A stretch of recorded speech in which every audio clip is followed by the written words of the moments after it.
Hello friends, welcome to perfect education. ગુજરાતના ઇતિહાસના બીજા લેક્ચરમાં આપ સૌ મિત્રોનું હાર્દિક સ્વાગત છે. અને લાસ્ટ લેક્ચરમાં આપણે શરૂઆત કરી કે સિંધુ ઘાટી સભ્યતા, હડપ્પી સભ્યતાની આપણે વાત કરી રહ્યા હતા. હવે જોઈશું આપણે ગુજરાતમાં આ જે સભ્યતા હતી તેના કઈ જગ્યાએથી શું શું અવશેષ મળે છે એ આપણું ચર્ચાનું અહીંયા મુખ્ય બિંદુ છે. તો ટોપિક છે આજે કે સિંધુ ખીણ સંસ્કૃતિનું અથવા ના ગુજરાતમાં જે શોધાયેલ નગરો છે તેને આપણે જોઈશું. ગુજરાતમાં જો મુખ્ય નગરોની વાત કરીએ હડપ્પી સભ્યતાના કે સિંધુ ખીણ સંસ્કૃતિની, તો સૌથી પહેલા આપણે વાત કરવી પડશે રંગપુરની, પછી લોથલ, ધોળાવીરા, સુરકોટડા, રોજડી. આ થોડાક મુખ્ય કેન્દ્રો છે, મુખ્ય નગરો હતા સિંધુ ઘાટી સભ્યતાના. દરેક કેન્દ્રને આપણે જેમ ભારતમાંથી મળતા જે નગરો હતા એને જે પ્રશ્ન પૂછ્યા હતા તે પ્રમાણે અહીંયા બી એક ટેબલ બનાવી લઈશું.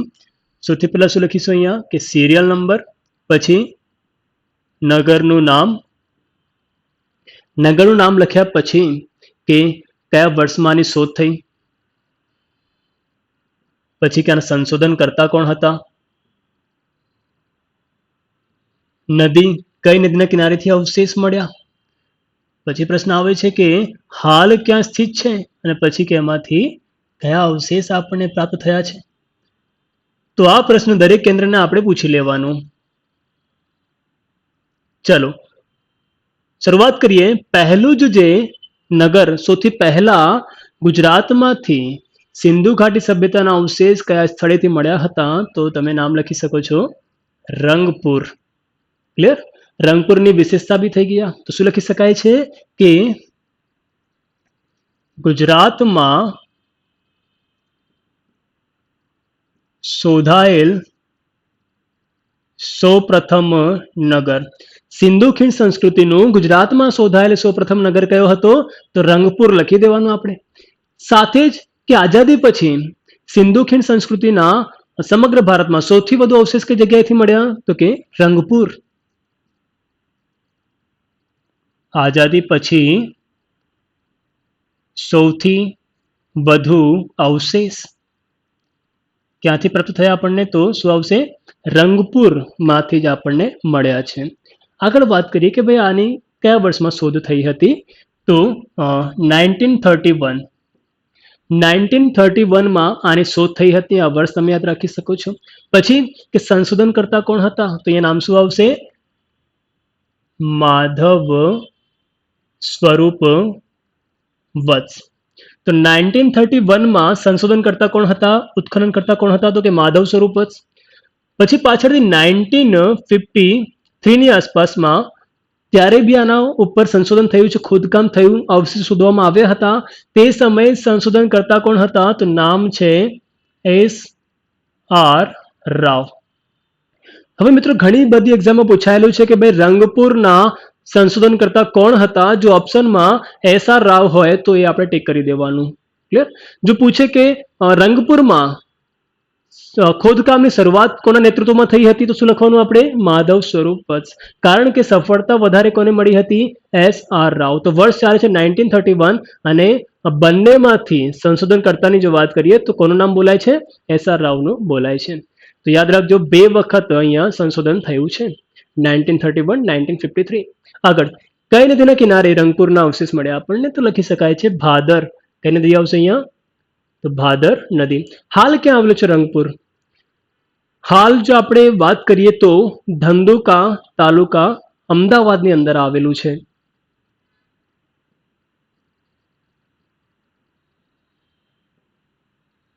ક્લિયર? તો હાલની સ્થિતિમાં ક્યાં આવેલું છે, અમદાવાદમાં આવેલું છે. પણ જૂની જો બુક હશે જેમાં અપડેટ ન થયું હોય તો ત્યાં લખેલું હશે ચુડા તાલુકા સુરેન્દ્રનગર.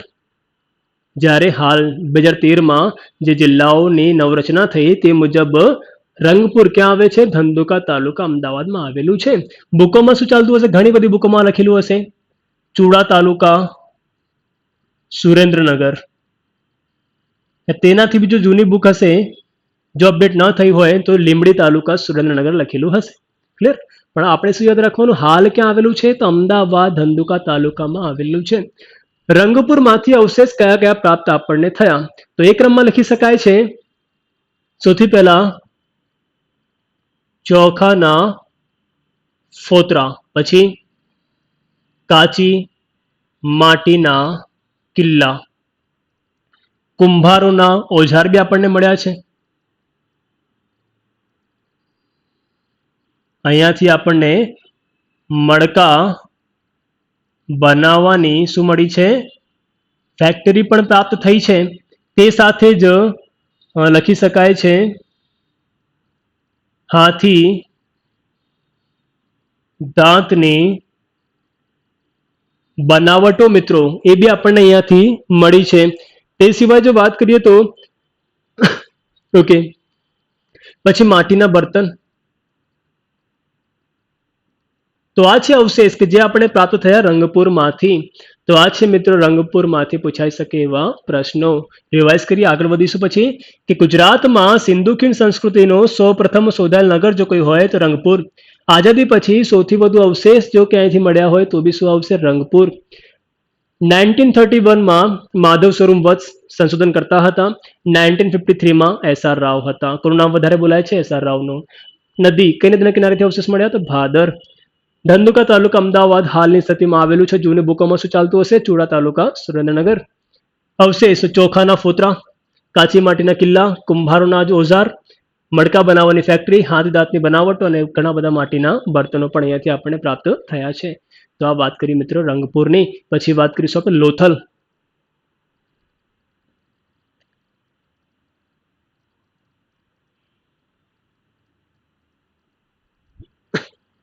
તો નંબર 2 લોથલ. હવે મિત્રો આ જે લોથલ છે, લોથલ નામનો અર્થ થાય છે લાશનો ટીલો અથવા લાશનો ઢગલો. કારણ કે અહીંયાથી આપણને એક ઉપર હાડપિંજર મળી આવ્યા છે. લગભગ 21 જેટલા હાડપિંજર ટોટલ અહીંયાથી મળ્યા છે. એટલા માટે લાશનો ઢગલો, લાશનો ટીલો કહેવામાં આવે છે. નામ પડી ગયું લોથલ. લોથલની વાત કરીએ તો કહેવાય છે કે આ સિંધુ ખીણ સંસ્કૃતિનો એક મહત્વનો બંદરગાહ હતો, એક ડોકયાર્ડ હતો. તો યાદ રાખજો શું હતો આ? એક ડોકયાર્ડ. લખાય છે કે વિશ્વનો પ્રાચીનતમ ડોકયાર્ડ તરીકે આની ગણના થાય છે. ડોકયાર્ડ મતલબ બંદરગાહ, પોર્ટ તરીકે આપણે જે ઓળખીએ છીએ. તો લોથલની વાત કરી. ઓકે, હવે લોથલ જે હતું મિત્રો, ત્યાં જે નગર રચના મળે છે એમાં થોડુંક ફેરફાર મળે છે. કારણ કે આ શું હતું? એક વેપારિક હબ હતું, બિઝનેસ હબ હતું. આ ક્લિયર? વેપાર માટેનું મુખ્ય કેન્દ્ર હતું.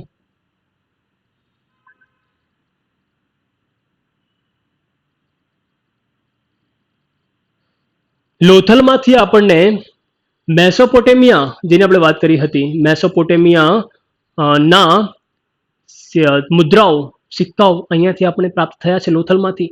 એનો મતલબ કે આ મેસોપોટેમિયા સાથે આંતરરાષ્ટ્રીય વ્યાપાર સાથે સંબંધિત હતું આ લોથલ. ક્લિયર?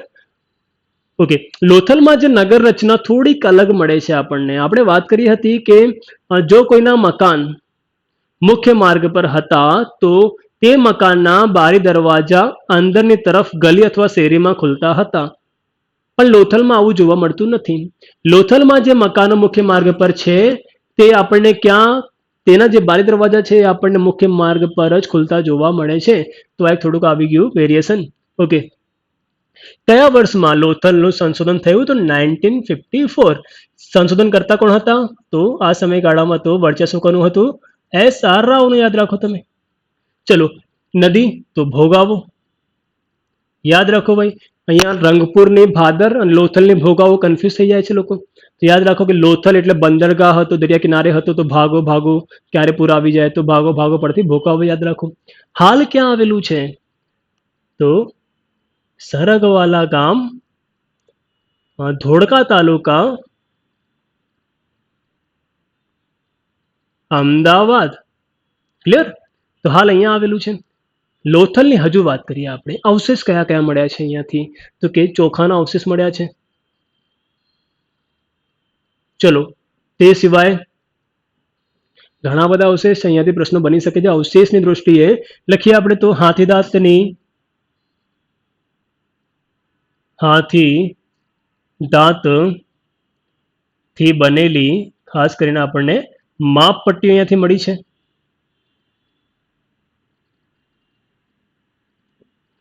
માપન કરવા માટે પટ્ટીઓ મળી.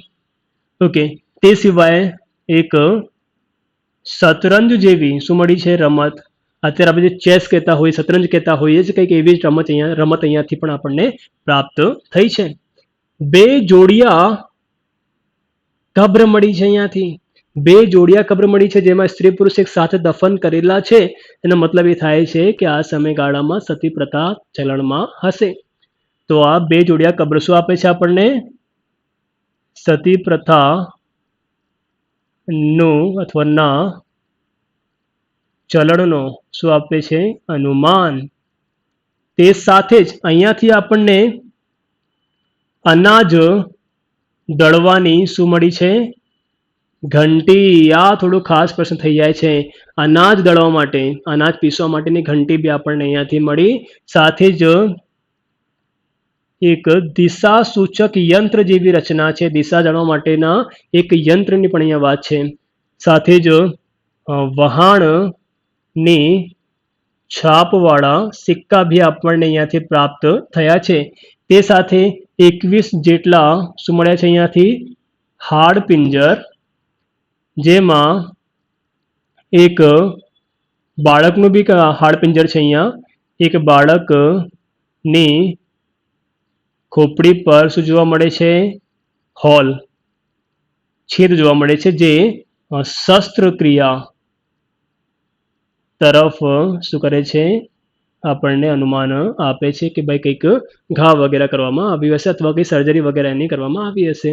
ઓકે, તે સિવાય આપણે વાત કરીએ કે ભાઈ ડોકયાર્ડ હતું. મોટા મોટા દરિયાઈ જહાજો જે છે એ અહીંયા આવતા, રોકાતા. ક્લિયર? એક તરફથી દરિયા જહાજો આવતા અને એક તરફથી બહાર જતા, એ પ્રકારની વ્યવસ્થા.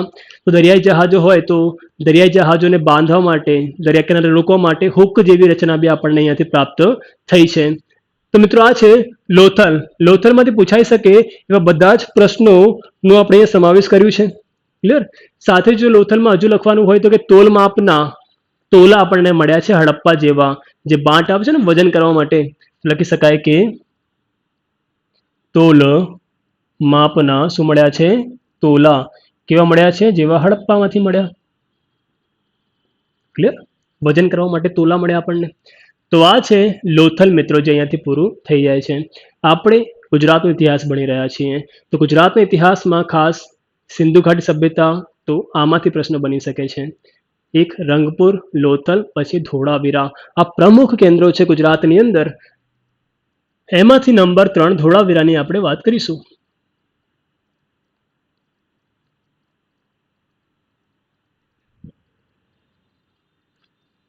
તો થર્ડ નંબરનું છે ધોળાવીરા મિત્રો. ધોળાવીરાની વાત કરીએ તો એક ઇતિહાસકાર છે એસ.કે. શ્રીવાસ્તવ. એસ.કે. શ્રીવાસ્તવ કહે છે કે ભારતમાં, હાલની સ્થિતિની વાત છે, ભારતમાં જે પણ સિંધુ ઘાટી સભ્યતાના નગરો મળ્યા છે તેમાંથી સૌથી વિકસિત, સૌથી મોટો જો કે નગર હોય તો એ કયો છે? ધોળાવીરા છે. તો આ આપણે લખવું પડશે અહીંયા. એસ.કે. શ્રીવાસ્તવનું આ સ્ટેટમેન્ટ. શું કીધું છે એમને? કે ભારતમાં સિંધુ ઘાટી સભ્યતાનો સૌથી સુંદર, સૌથી વિશાળ અને સૌથી વિકસિત નગર કયો છે? તો ધોળાવીરા. હવે ધોળાવીરાને થોડુંક સમજી લઈએ મિત્રો. અહીંયા જે નગર આયોજન છે થોડુંક અલગ જોવા મળે છે આપણને. કારણ કે ધોળાવીરા જે છે એ કચ્છના મોટા રણમાં આવેલું છે. ખદીર બેટ પર આવેલું હતું, તો ડુંગર વિસ્તારમાં આવેલું હોવાથી અહીંયા નગર આયોજન થોડીક અલગ મળે છે આપણને. નગર આયોજન કેવું છે અહીંયા? તો ત્રિસ્તરીય નગર આયોજન છે. કઈ રીતના? તો માની લો કે આ છે કોઈ ડુંગર, સૌથી ઉપર ઊંચો દુર્ગ કે જ્યાં શાસક વગેરે રહેતા હશે, પછી મધ્યમ નગર, પછી શું આવે છે?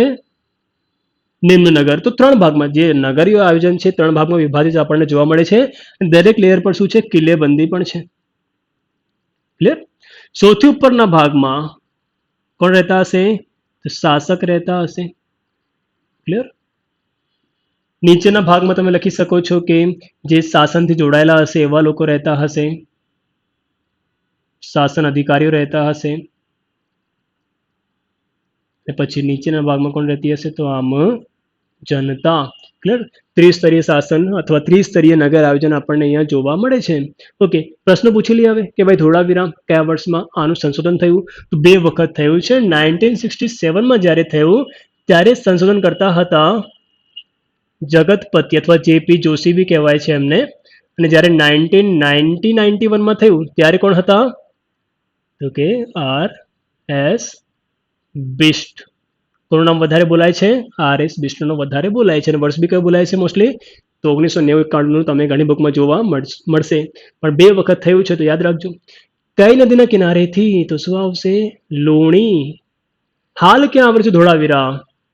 તો કે ખદીર બેટ, ભચાઉ તાલુકા, કચ્છમાં આવેલું છે. ઓકે, તે સિવાય ધોળાવીરા જે છે અને સ્થાનિક લોકો શું કહે છે? તો જે સ્થાનિક લોકો છે આને કહે છે કોટડા. તો આ બી આપણે યાદ રાખવું પડશે. અવશેષ કયા મળ્યા છે? તો કે ખાસ તો યાદ રાખો કે પાણીને સંગ્રહ કરવા માટેની વિશેષ રચના મળી છે. એક સ્વિમિંગ પુલ જેવું, જળકુંડ જેવું આપણને અહીંયાથી પ્રાપ્ત થાય છે. મતલબ વોટર મેનેજમેન્ટ અહીંયા આપણને જોવા મળે છે. અને મતલબ એ થાય છે કે તે સમયે બી આ વિસ્તારમાં પાણીની અછત તો હતી. તો લખી શકાય કે ખાસ આ પ્રશ્ન ઘણી વખત પૂછાયેલું છે કે પાણીને સંગ્રહ કરવા માટેની જે વિશેષ રચના છે, જળકુંડ, પાણીનો તળાવ, એ ક્યાંથી મળ્યો આપણને? ધોળાવીરામાંથી મળ્યું છે. સાથે જ વિશ્વનો સૌથી પ્રાચીન સાઇન બોર્ડ બી આપણને અહીંયાથી મળ્યું છે, જેમાં કુલ 10 અક્ષર દોરેલા છે. ક્લિયર? કેટલા છે? 10 અક્ષર. તો 10 ચિત્રો બી તમે કહી શકો છો.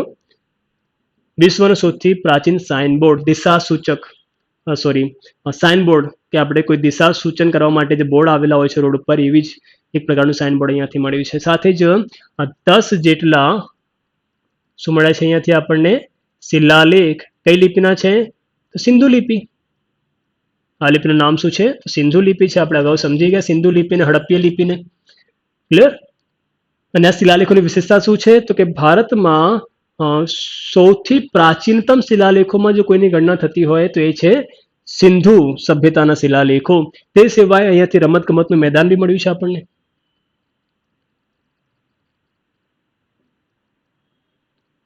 તો આ છે મિત્ર ધોળાવીરા. આની સાથે ધોળાવીરા આપણું પૂરું થઈ જાય છે. તે પછી આવશે સુરકોટડા.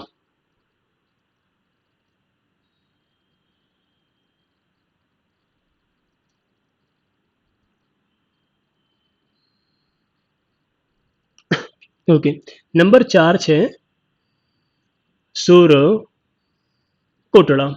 સુરકોટડાનું સંશોધન તમે લખી શકો છો 1964. સંશોધન કરતા હતા જગતપતિ જોશી અને A.K.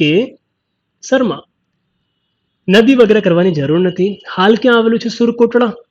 તમે યાદ રાખી શકો છો કચ્છની અંદર. પ્રશ્ન એવું થાય છે કે સાહેબ કચ્છની અંદર બી ક્યાં આવેલું છે? તમે શું યાદ રાખશો? રાપર તાલુકા.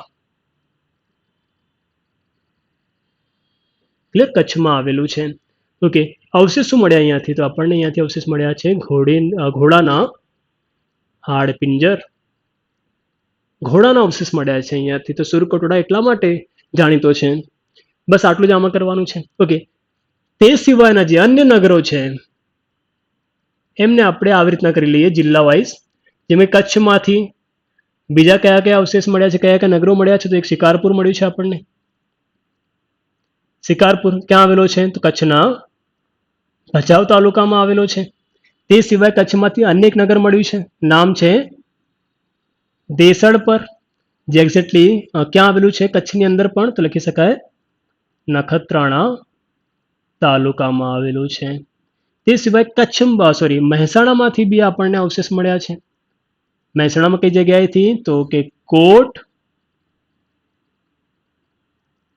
પેઢામલી અને લાંગડજ, કે જ્યાંથી આપણને પાષાણ અથવા પ્રાગૈતિહાસિક કાળના બી અવશેષ મળ્યા. ત્યાંથી સિંધુ ઘાટી સભ્યતાના પણ અવશેષ આપણને મળે છે. મહેસાણાની અંદર વાત કરી. પછી રાજકોટ. તો રાજકોટમાં સૌથી પહેલા વાત કરી લઈએ આપણે આટકોટ અને પછી રોજડી. રોજડીનું પ્રાચીન નામ છે શ્રીનાથગઢ. ક્લિયર? અને આ જે રોજડી છે મિત્રો, આ નગર કઈ નદીના કિનારે છે? તો કે લખી શકાય ભાદર નદીના કિનારે. રોજડી એક્ઝેક્ટલી ક્યાં આવેલું છે? તો કે ગોંડલ તાલુકામાં આવેલો છે, રાજકોટના. રોજડીમાંથી અવશેષ શું મળ્યા આપણને? તો ખાસ છે કે હાથીના અવશેષ મળ્યા છે. રોજડી એટલા માટે ખાસ જાણીતો થઈ ગયો છે. તો આટકોટ અને રોજડી રાજકોટ માટે યાદ રાખો. પછી આવે છે જામનગર. જામનગરમાં તમે કરી લો કે એક અમરા, બીજો કયો મળ્યો છે? લાખા બાવળ. ઘણી વખત એક્ઝામ પૂછાયેલું છે કે લાખા બાવળ સિંધુ ખીણ સંસ્કૃતિનું એક નગર કયા જિલ્લામાં આવેલું છે? તો જામનગરને યાદ રાખો. પછી આવે છે ગીર સોમનાથ. ત્યાં એક નગર તરીકે પ્રભાસ પાટણને આપણે ગણી શકીએ છીએ. એટલે પ્રભાસ પાટણ, જે સોમનાથનું, ગીર સોમનાથનું પ્રાચીન નામ, તો ત્યાંથી બી આના અવશેષ આપણને પ્રાપ્ત થયા છે. તો આ છે અન્ય નગરો, જિલ્લા વાઇઝ આપણે કરી લીધા. તો આ છે મિત્રો સિંધુ ખીણ સંસ્કૃતિ જે અહીંયા પૂરી થાય છે. ક્લિયર? સિંધુ ખીણ સંસ્કૃતિને આપણે સમજી પણ લીધું અને સાથે ગુજરાતમાં એના કઈ કઈ જગ્યાએથી અવશેષ મળે છે, નગર પ્રાપ્ત થયા છે, એ બી આપણે સમજી ગયા છીએ. હવે ટોપિક ચેન્જ કરીએ. હવે જોઈશું આપણે આના પછી વૈદિક સંસ્કૃતિ. ક્લિયર?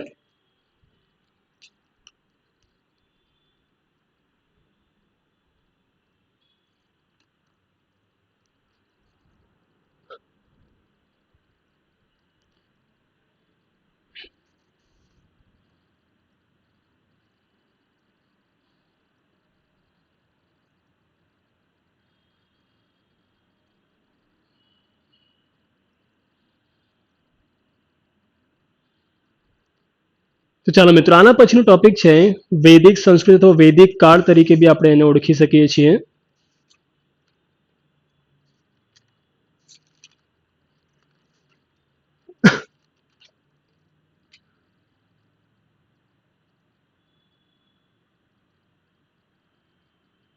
વૈદિક કાળ જેનો સમયગાળો છે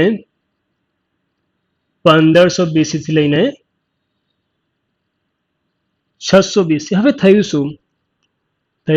તો કે ભારતના ઇતિહાસના પોઈન્ટ ઓફ વ્યૂથી 1750 BC નો સમય, કે જ્યારે સિંધુ ખીણ સંસ્કૃતિના પતનની શરૂઆત થઈ જાય છે.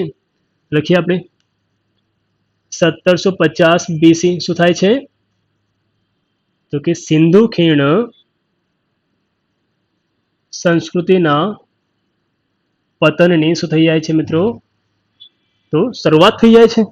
અને આ સમયગાળામાં જો વાત કરીએ આપણે, તો આર્યો પછી ભારતમાં આવે છે. આર્યો ભારતમાં ક્યારે આવે છે?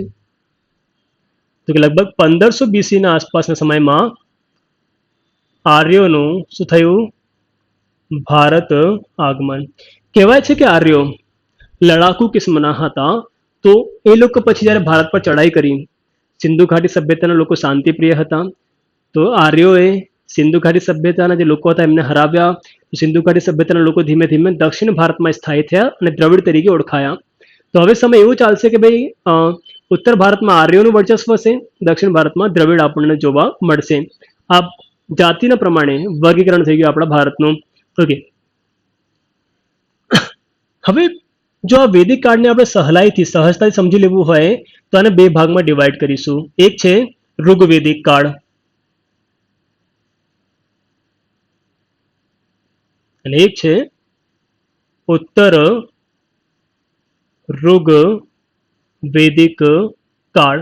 સમયગાળો તો કે ભાઈ 1500 BC થી લઈને 1000 BC નો છે અને ઉત્તર ઋગ્વેદિક કાળ 1000 BC થી 600 BC નો છે. ચલો અહીંયાથી વધુ ઊંડાઈમાં જઈએ. ઋગ્વેદિક કાળ એટલે એવો સમયગાળો છે કે જ્યારે ઋગ્વેદની રચના થઈ. ક્લિયર?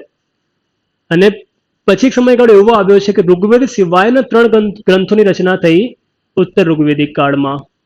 તો વેદનો આધારે આપણે ભાગ પાડી શકીએ છીએ. હવે પ્રશ્ન એવું થશે કે સાહેબ ઋગ્વેદિક કાળમાં ઉત્તર ઋગ્વેદિક કાળમાં શું ભણવાનું છે આપણે? તો થયું શું? તો વૈદિક કાળમાં ભારતમાં કોણ આવ્યા? આર્યો. આર્યો ભારતમાં આવ્યા અને આર્યોએ જે સંસ્કૃતિ વિકસાવી, જે કલ્ચર વિકસાવ્યું એને જ કહેવાય છે આર્ય સંસ્કૃતિ અથવા વૈદિક સંસ્કૃતિ. તો વૈદિક કાળમાં યાદ રાખો, વૈદિક કાળમાં આપણે કોની વાત કરવાના છીએ? તો આર્યોની વાત કરવાના છીએ. હવે જો આર્યોની વાત આવતી હોય, સૌથી પહેલા કે આર્યો કોણ છે? આર્યો ક્યાંથી ભારતમાં આવ્યા? પહેલા ક્યાં રહેતા હતા? ક્લિયર? આવા પ્રશ્નોનો આન્સર આપણે પહેલા તો લઈ લઈએ. તો લખી શકાય છે કે આર્યો. આર્યોની વાત કરીએ પહેલા.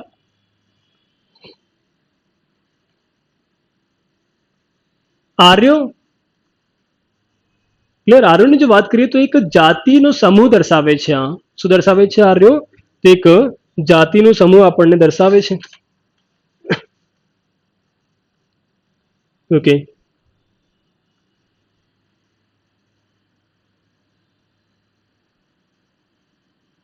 એક સમગ્ર જાતિ માટે બોલાતો એક નામ થઈ ગયું આર્યો. ઓકે, હવે આર્યો જે છે એ ભારતમાં ક્યારે આવ્યા? આપણે લખી ગયા 1500 BC માં. પ્રશ્ન એવું થશે કે સાહેબ તો પહેલા ક્યાં રહેતા હતા? તો એનો બી આન્સર છે આપણી પાસે. જાતિ સમૂહ માટે બોલાતો શબ્દ. ઓકે, હવે 4000 BC ની આસપાસના સમયમાં આપણે વાત કરીશું. 4000 BC ના આસપાસના સમય દક્ષિણ રશિયાના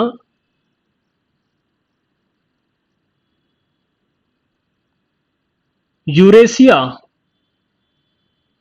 ના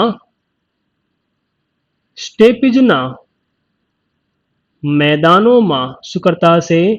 નિવાસ. મુખ્ય લોકેશન જે આપણે આર્યોની વાત કરી કે આર્ય ભારતમાં ક્યાંથી આવી ગયા, આર્યોનું બેકગ્રાઉન્ડ જો આપણે સમજવાનો પ્રયાસ કરીએ તો 4000 BC માં જવું પડશે. અને ત્યારે આ લોકો ક્યાં રહી રહ્યા છે? તો ભારત છે, ભારતની ઉપર તિબેટ, તિબેટની ઉપર છે ચીન, ચીનની ઉપર મંગોલિયા અને એની ઉપર જે યુરેશિયા છે રશિયાનો ભાગ, ત્યાં મૂળ આ લોકો રહેતા હતા સ્ટેપિજના મેદાનમાં. હવે આર્યો જે છે એ પશુપાલક હતા. આર્યો કેવા હતા? તો પશુપાલક હતા, મતલબ પશુઓને પાળતા અને પોતાનું જે આર્થિક ગતિવિધિઓ છે એને અંજામ આપતા. આવકનો મુખ્ય સ્ત્રોત શું હતું? તો કે પશુપાલન.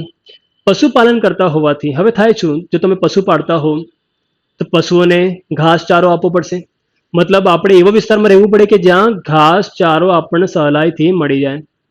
હવે તમે એક જ વિસ્તારમાં વર્ષોથી રહેતા હો તો બની શકે છે કે ધીમે ધીમે ધીમે ધીમે ઘાસચારો ત્યાં ઓછો થઈ જાય. હવે જો કોઈ વિસ્તારમાં ઘાસચારો ઓછો થઈ ગયો છે અને તમે પશુઓ પાળો છો, તમારે શું કરવું પડશે? હવે જગ્યા ચેન્જ કરવી પડશે. તો આર્યો જે હતા એ સ્થાનાંતરિત જીવન જીવતા હતા. જ્યાં સુધી ઘાસચારાની વ્યવસ્થા છે જે વિસ્તારમાં, ત્યાં સુધી રહેતા અને પછી સ્થાનાંતરણ કરતા. ક્લિયર? હોવાથી શું કરતા હતા? તો એ લોકો સ્થાનાંતરિત જીવન જીવતા હતા, ભટકતું જીવન જીવતા, પણ આખા કબીલા સાથે સ્થાનાંતરિત થતા. કહેવાય છે કે પછી આર્યો ક્યાં આવ્યા હશે? મધ્ય એશિયામાં આવ્યા હશે. ક્યાં આવ્યા પછી? મધ્ય એશિયામાં આવ્યા હશે. અને આ સમયગાળો છે 1500 BC નો સમયગાળો. જો લખી લઈએ આપણે તો વધારે સમજ આવી જશે કે 1500 BC માં મધ્ય એશિયાથી ક્યાં આવ્યા હશે? દક્ષિણ એશિયામાં અથવા ભારત તરફ આવ્યા હશે. એશિયામાં. ક્લિયર? તો આવી રીતના ભારતમાં આવ્યા. આપણું ભારત જે છે દક્ષિણ એશિયામાં આવેલું છે. કહેવાય છે કે મધ્ય એશિયાના હિન્દુકુશ પર્વત, કયો પર્વત છે? તો હિન્દુકુશ પર્વતમાળાના ખેબર ઘાટથી શું કર્યું હશે? ભારતમાં પ્રવેશ. હવે એવું થાય કે સાહેબ આપણને કઈ રીતના ખબર પડી ગઈ? ક્યાં આવું લખેલું છે? ના, કઈ લખેલું નથી, અવશેષ મળ્યા છે આપણને. આ જે રસ્તો છે ત્યાંથી આપણને અવશેષ મળ્યું છે. અવશેષો મળ્યા છે માટીના વાસણ. ક્લિયર? શું મળ્યા છે આપણને? માટીના વાસણ જે છે એ અવશેષ તરીકે પ્રાપ્ત થયા છે. કારણ કે આ લોકો માટીના વાસણનો યુઝ કરતા હતા. હવે જ્યારે લોકો સ્થાનાંતરણ કરી રહ્યા છે તે સમયે કે ટ્રાન્સપોર્ટેશનનો ઇઝી વે તો હતું નહીં, ચાલીને તમારે ટ્રાન્સપોર્ટેશન કરવાનું, જગ્યા બદલવાની, તો બહુ વધારે માસ કે વર્ષો લાગી જતા એક જગ્યાથી બીજી જગ્યાએ જવા માટે. તો સાધનો, પોતાની જીવન જરૂરિયાત માટેની ચીજ વસ્તુ બી આ લોકો સાથે લઈને સ્થળાંતરિત કરતા. તો માટીના વાસણ આપણને રસ્તા પર જોવા મળે છે. મધ્ય એશિયાથી લઈને દક્ષિણ એશિયા કયો રસ્તો છે? તો હિન્દુકુશ પર્વતથી અથવા હિન્દુકુશ પર્વતના ખેબર ઘાટથી ભારતમાં આવ્યા છે. તો એ રસ્તા પર આપણને શું મળ્યા છે? માટીના વાસણ મળ્યા છે આર્યોના. તેનાથી આપણે અનુમાન કર્યું છે કે આ લોકો મધ્ય એશિયાથી ભારતમાં આવ્યા હશે. હવે આર્યો ભારતમાં ક્યાંથી આવ્યા એના ઉપર બે અલગ અલગ મહાનુભાવોના અલગ અલગ મંતવ્ય છે. જેમ કે દયાનંદ સરસ્વતી આપણને એવું કહે છે કે ભાઈ આર્યો જે છે ભારતમાં ક્યાંથી આવ્યા હશે? તિબેટથી ભારતમાં આવ્યા હશે. જે ભારતની ઉપરનો જે ભાગ છે તિબેટ, જેના ઉપર ચીનનો કબજો છે અત્યારે, ત્યાંથી ભારતમાં આવ્યા હશે. બાળ ગંગાધર તિલક જે છે એવું કહે છે કે નહીં, આ ક્યાંથી આવ્યા હશે? છેક ઉત્તર ધ્રુવથી ભારતમાં આવ્યા હશે.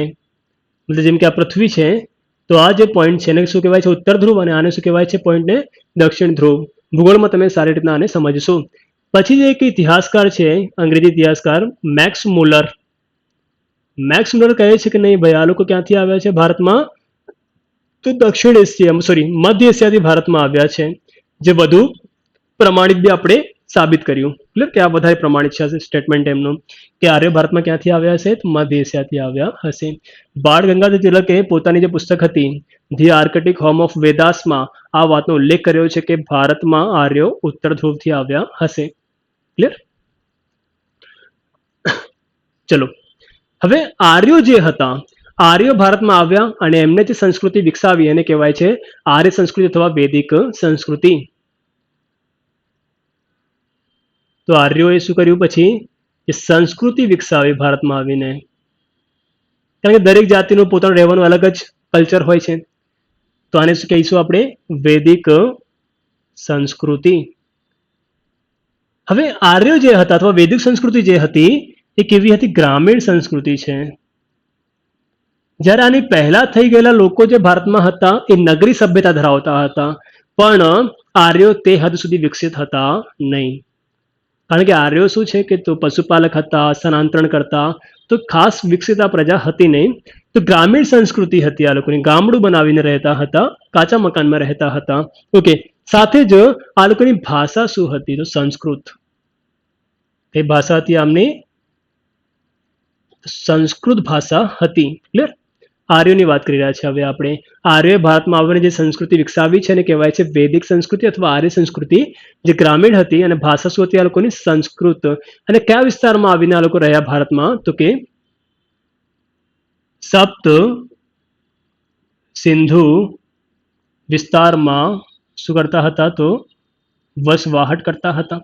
સપ્ત સિંધુ વિસ્તાર મતલબ જો આપણે આ ભારતને બનાવી લઈએ તો આ જે વિસ્તાર છે કે જ્યાં 7 નદીઓ વહે છે, ઉત્તર પશ્ચિમ ભારતનો વિસ્તાર, ત્યાં રહેતા હતા.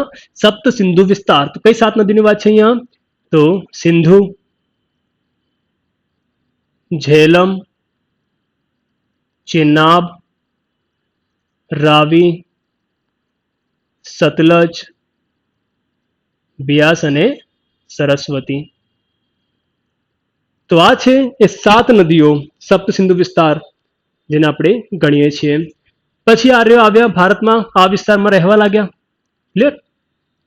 ધીમે ધીમે જે સમય ગયો એ કહેવાય છે કે લગભગ 1000 BC જ્યારે આવે છે ત્યારે એ લોકો શું કરે છે? આ વિસ્તારમાંથી બી સ્થળાંતર કરીને ક્યાં આવે છે?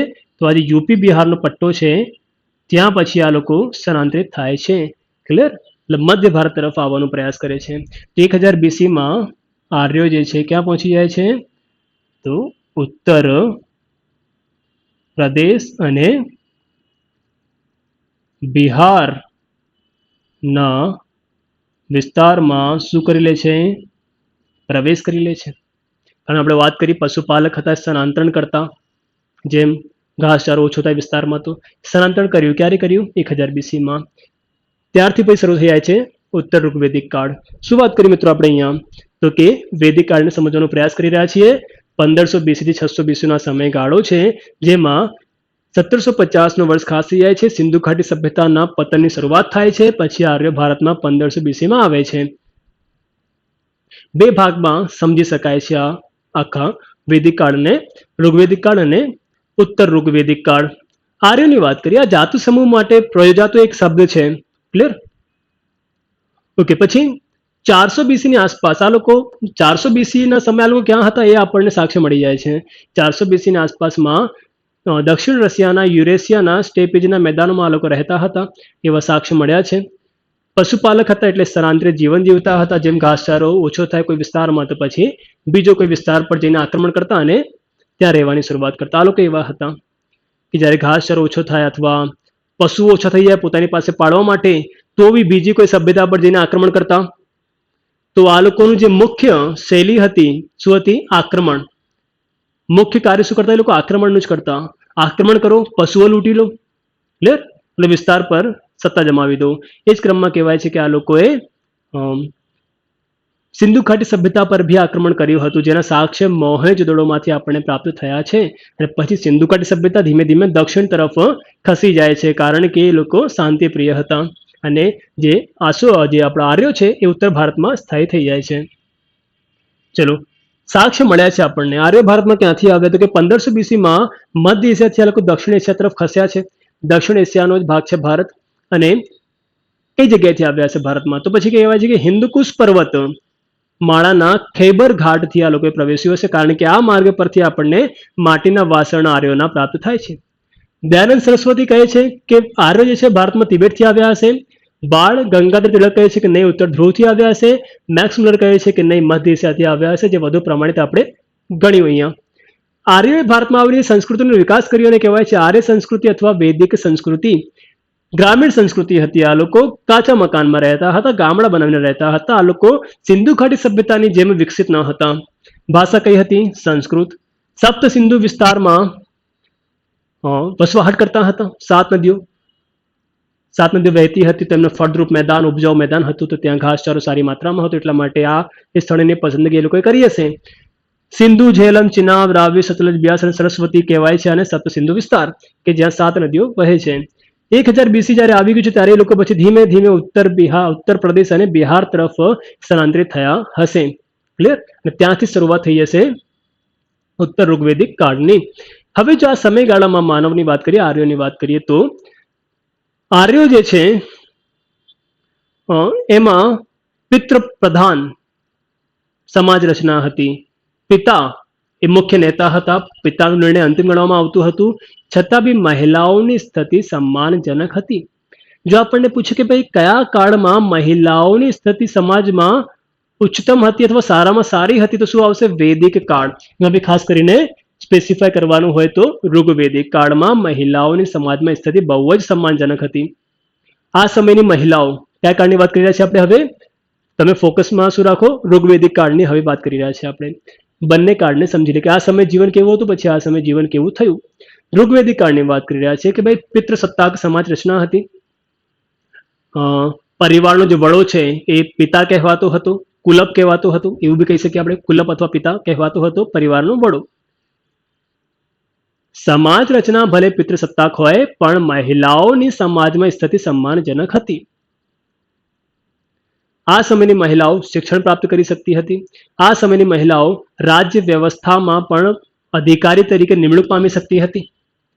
આ સમયની મહિલાઓ પતિ સાથે યજ્ઞમાં ભાગ લઈ શકતી હતી. ક્લિયર? તો આ સમયની મહિલાઓ જે છે એની આપણે વાત કરી. ઘણી બધી મહિલાઓ છે, વિદુષી મહિલાઓ એવી છે કે જેમને ઋગ્વેદની રીચાઓ લખવામાં પણ મદદ કરી હતી. ઓકે, તો ઋગ્વેદિક કાળની આપણે જો વાત કરીએ તો આગળ સભા અને સમિતિનો પણ ઉલ્લેખ મળે છે. આ એક વહીવટી વ્યવસ્થા હતી. સભા એટલે હાલની રાજ્યસભા જેવી વ્યવસ્થા, સમિતિ એટલે હાલના લોકસભા જેવી વ્યવસ્થા. અને આ જે સમિતિ છે, જે લોકસભા જેવી વ્યવસ્થા છે, તેની બેઠકમાં રાજાની ચૂંટણી થતી હતી. મતલબ આ સમયગાળામાં રાજાનું જે પદ છે એ વંશ પરંપરાગત ન હતું, એ ચૂંટાઈને આવતું હતું સમિતિ દ્વારા.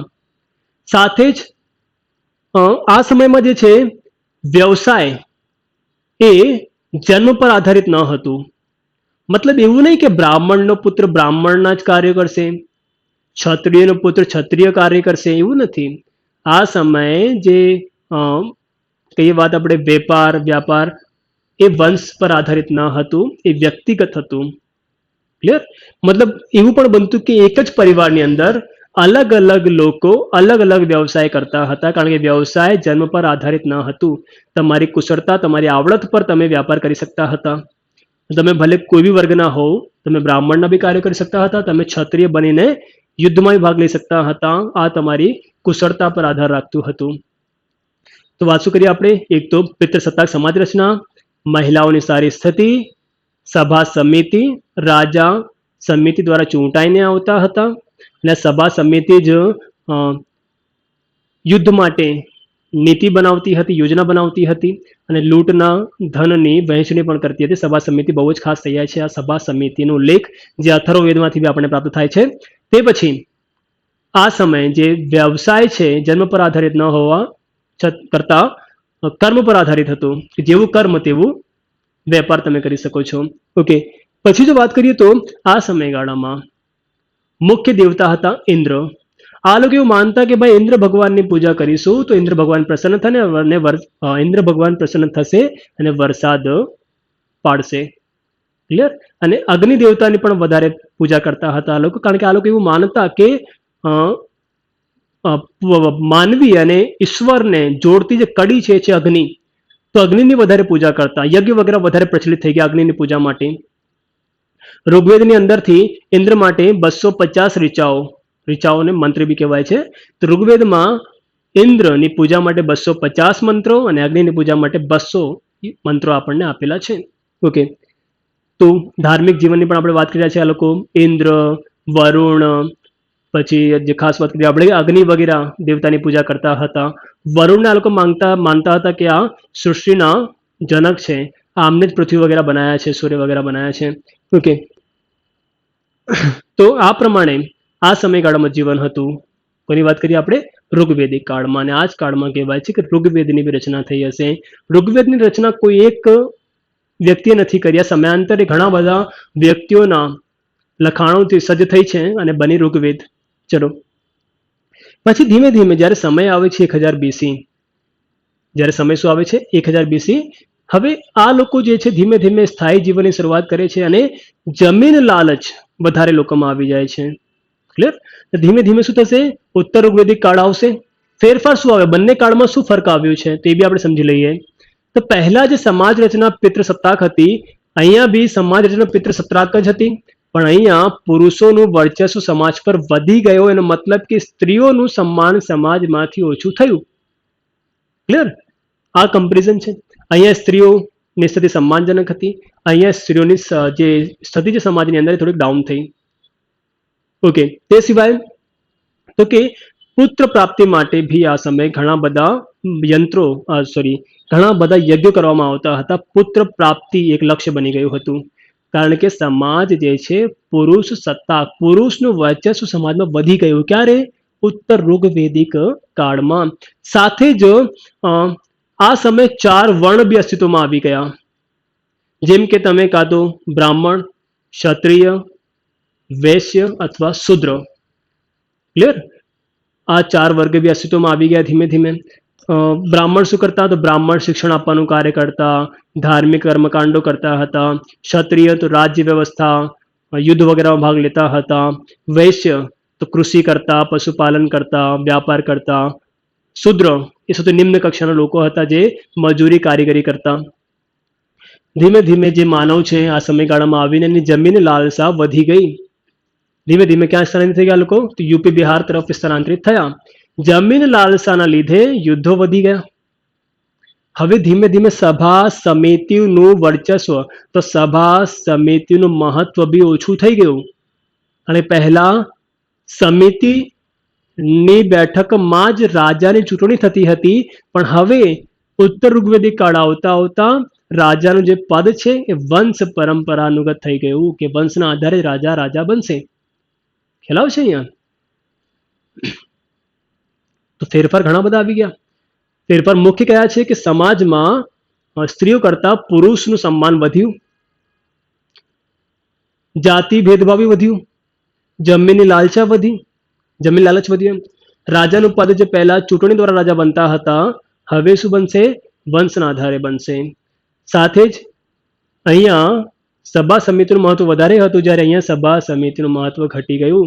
જમીન લાલચનું ઉદાહરણ તરીકે આપણે વાત કરીએ તો રામાયણ મહાભારત. ક્લિયર? રામાયણ મહાભારતમાં આપણે જોયું કે જમીન માટે યુદ્ધો થતા હતા. ધીમે ધીમે પછી જે આ જમીન લાલચ છે, જમીન લાલસા છે, તે સમયના રાજાઓની એટલી વધી કે પછી કહેવાય છે કે ભારત જે છે આ સમયગાળામાં 600 BC આવતા આવતા 16 શહેરોમાં વિભાજિત થઈ ગયો હતો. કેટલા શહેરો બની ગયા? પછી 16 શહેરો બની ગયા હતા, જેને 16 મહાજનપદ તરીકે બી આપણે ઓળખીએ છીએ.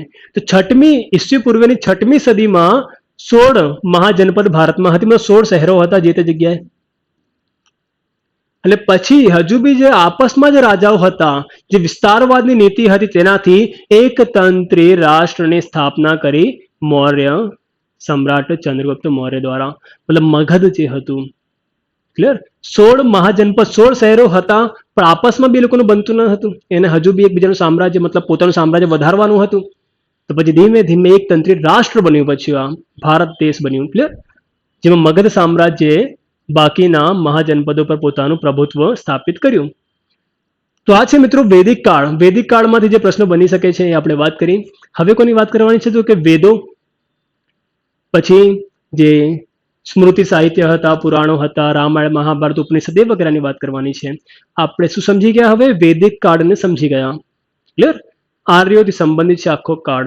સાથે જ ઋગ્વેદિક કાળ આવતા આવતા ધાર્મિક જે પરિવર્તન આવ્યા છે એમાં ઋગ્વેદિક કાળમાં જે છે યજ્ઞ એ નાના થતા હતા, ઘરની અંદર થતા હતા, પણ હવે મતલબ જે ઉત્તર ઋગ્વેદિક કાળ આવ્યું છે એમાં યજ્ઞ જે છે, અનુષ્ઠાન જે છે મોટા મોટા થવા લાગ્યા.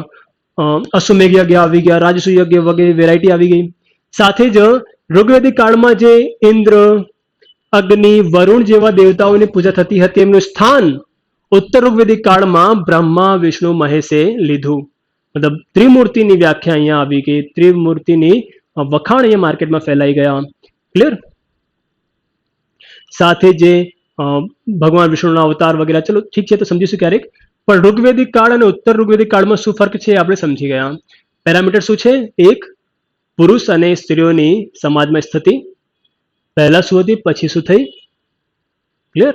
સભા સમિતિનું બી અહીંયા તમે સમજી શકો છો. પછી સામાજિકમાં જે વ્યાપારનું જે હતું કે ભાઈ જન્મના આધારે ન હતું, પછી ધીમે ધીમે જન્મના આધારે થયું. જમીન લાલચ પહેલા હતું ને પછી જમીન લાલચ વધ્યું. યજ્ઞ પહેલા નાના નાના થતા હતા, પછી યજ્ઞ મોટા મોટા થવા લાગ્યા ઉત્તર ઋગ્વેદિક કાળમાં. તે સિવાય ધાર્મિક પરિવર્તન જે આવ્યા કે પહેલા ઇન્દ્ર, વરુણ, અગ્નિદેવ જેવા દેવતાઓ હતા માર્કેટમાં, પછી શું આવી ગયા? બ્રહ્મા, વિષ્ણુ, મહેશ આવી ગયા. તો ઘણા બધા પરિવર્તન આવ્યા, તમે નોંધી શકો છો. અને હવે વાત કરીએ આપણે વેદ.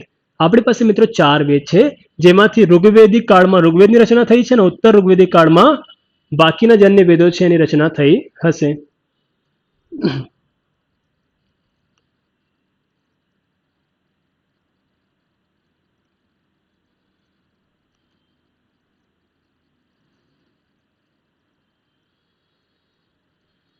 ચલો વેદ.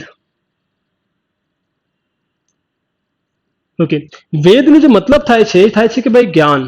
ક્લિયર? જિજ્ઞાસા, કંઈ જાણવાની વાત છે, અર્થ જાણવું.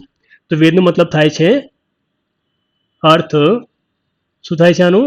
જાણવું. તો વેદનો મતલબ શું થાય છે કે ભાઈ જાણવું. ઓકે, વેદ એમાંથી પહેલા કોની વાત કરીશું આપણે? ઋગ્વેદની. કહેવાય છે કે આની રચના જે છે ઈસવી પૂર્વ 1200 ની આસપાસમાં થઈ હશે. ચલો ઓકે, હવે આ જે ઋગ્વેદ છે મિત્રો, એની જો વાત કરીએ તો એમાં સૌથી પ્રાચીન વેદ છે આ. ક્લાસ 3 વગેરેની એક્ઝામમાં ઘણી વખત આ પ્રશ્ન પૂછાય છે કે સૌથી પ્રાચીન વેદ કયો? તો ઋગ્વેદ. આની અંદર 10 મંડળ આપણને આપેલા છે. 10 મંડળ પછી વિભાજિત થાય છે, જેમાં 1028 સૂક્ત ચેપ્ટર આપેલા છે અને તેમની અંદર બી 10,580 શું આપેલા છે આપણને? ઋચાઓ આપેલી છે. ઓકે, ઋગ્વેદનું જે ઉપવેદ છે, આનો ઉપવેદ કયો છે? તો યાદ રાખજો, આયુર્વેદ. ઘણી વખત એક્ઝામમાં પૂછી લેતા હોય છે કે ભાઈ ઉપવેદ કયો છે? તો આનો કયો છે? આયુર્વેદ. ઋગ્વેદમાંથી શું મળે છે આપણને? તો આર્યોનું જીવન અને રાજકીય વહીવટ મતલબ આર્યોથી સંબંધિત જે માહિતી પ્રાપ્ત થાય છે ક્યાંથી થશે? ઋગ્વેદ, કારણ કે આર્યોના સમયે જ આ ઋગ્વેદની રચના થઈ હતી. આનું જે ત્રીજું મંડળ છે વિશ્વામિત્ર ઋષિ દ્વારા રચિત ત્રીજા મંડળ માંથી શું મળ્યું છે આપણને? તો સૂર્યની ઉપાસના માટે ગાયત્રી મંત્રનો સંગ્રહ છે. તો ગાયત્રી મંત્ર ક્યાંથી આવ્યો આપણી પાસે? ઋગ્વેદમાંથી આવ્યો છે. ઋગ્વેદના ત્રીજા મંડળમાં ગાયત્રી મંત્ર આપણને આપેલું છે. રચનાકાર કોણ છે આના? વિશ્વામિત્ર છે. ગાયત્રી મંત્ર શાના માટે હોય છે? તો કે ભૈયા સૂર્યની ઉપાસના માટે હોય છે. ઓકે, આના નવમા મંડળમાં સોમદેવની, સોમદેવનો શું છે ઉલ્લેખ? સોમ, ક્લિયર, એમનો ઉલ્લેખ મળે છે આપણને. આપણે જેમ વાત કરી કે ઋગ્વેદમાંથી ઇન્દ્ર માટે કેટલા મંત્રો છે? ઋચાઓનો મતલબ શું થાય છે? મંત્ર. ઓકે, તો ઇન્દ્ર માટે તમે લખી શકો છો 250 ઋચાઓ અને અગ્નિ માટે 200 ઋચાઓ છે. તે સિવાય મિત્રો ઋગ્વેદ મુજબ સૌથી પવિત્ર નદી ઋગ્વેદમાં કઈ ગણવામાં આવી છે? તો આપણે યાદ રાખવું પડશે સરસ્વતી. ઋગ્વેદની અંદર ગંગા નદીનો ઉલ્લેખ કેટલી વખત છે? એક વખત છે. જ્યારે યમુના નદીનું 3 વખત છે. આપણને પૂછે મિત્રો કે ઋગ્વેદમાં સૌથી વધુ વખત કઈ નદીનો ઉલ્લેખ થયું છે? તો સિંધુ નદી. આમાં સિંધુ નદીનું સૌથી વધુ શું થયું છે? તો કે ઉલ્લેખ. ઓકે, સાતમા મંડળની જે પુરુષ સૂક્ત છે, પુરુષ સૂક્ત જે છે તે મુજબ એવું લખવામાં આવેલું છે કે આ સમયે 4 વર્ણ હતા સમાજની અંદર. સમાજમાં કેટલા હતા? 4 વર્ણ. કયા કયા? તો કે બ્રાહ્મણ, ક્ષત્રિય, વૈશ્ય અને શૂદ્ર. ક્લિયર? જેમના જે કાર્યો છે એમનું કરિયર આપણે સમજી ગયા કે ભાઈ કોણ શું કાર્ય કરશે. આપણે જોઈ ગયા કે બ્રાહ્મણ શિક્ષણ આપવાનું કાર્ય કરશે, ધાર્મિક કર્મકાંડો કરશે. ક્ષત્રિય રાજકીય વહીવટમાં ભાગ લેશે, યુદ્ધ વગેરેમાં ભાગ લેશે, યોદ્ધા બનશે. વૈશ્ય વ્યાપાર કરશે, ખેતીવાડી કરશે, પશુપાલન કરશે. શૂદ્ર જે છે કારીગરી, નોકરી વગેરે કરશે, મજૂરી કરશે. ચલો, તો પુરુષ સૂક્તની અંદર આ વર્ણન મળે છે સાતમા મંડળની અંદર જે આપેલું છે આપણને. ઓકે, તો આ છે મિત્રો ઋગ્વેદ. તે પછીનો જે વેદ આવશે એ છે યજુર્વેદ. યજુર્વેદનો ઉપવેદ છે તમે લખી શકો છો ધનુર્વેદ. ક્લિયર? ઉપવેદ છે. યજુર્વેદની જો વાત કરીએ તો આ શાના પર આધારિત છે? તો કે યજ્ઞના સમયે પાળવામાં આવતા નીતિ નિયમો. યજ્ઞ કરતા હો કે બલિ આપતા હો તે સમયે કયા નીતિ નિયમોનું પાલન કરવું એ ક્યાં આપેલું છે? યજુર્વેદમાં. તો યજ્ઞ કે બલિ સમયે પાળવામાં આવતા નીતિ નિયમોનું સંગ્રહ. અને આ જે યજુર્વેદ છે એ ગદ્ય અને પદ્ય બંનેમાં શું છે? રચિત. સાહિત્ય કરશો ત્યારે આવશે ગદ્ય પદ્ય, એ બંનેમાં લખાયેલું છે. ત્રીજું જે આવશે એ છે સામવેદ. સામવેદ જે છે એનો ઉપવેદ જો આપણને પૂછી લે તો લખી શકો છો ગાંધર્વ વેદ. સામવેદની જો વાત કરીએ તો આમાં યજ્ઞ સમય ગાવામાં આવતી ઋચાઓનું શું છે? સંગ્રહ. યજ્ઞ સમયે તાલ અને લયની સાથે ગાવામાં આવતા જે મંત્રો છે, ઋચાઓ છે, એનો સંગ્રહ આપણને જોવા મળે છે. સામવેદને કહેવાય છે કે આ ભારતીય સંગીતની શું છે? ગંગોત્રી છે. ક્લિયર? સંગીત પર આધારિત ગ્રંથ છે આ. તમને પૂછે કે ભાઈ સંગીત પર આધારિત વેદ કયો, તો કે સામવેદ. ઓકે, તે પછી લાસ્ટ જે છે આપણી પાસે એ છે અથર્વવેદ.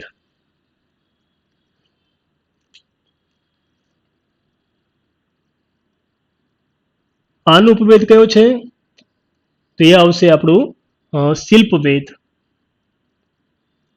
હવે અથર્વવેદ જે છે ઘણા બધા ઇતિહાસકારો આને વેદ તરીકે કન્સિડર કરતા નથી. ક્લિયર?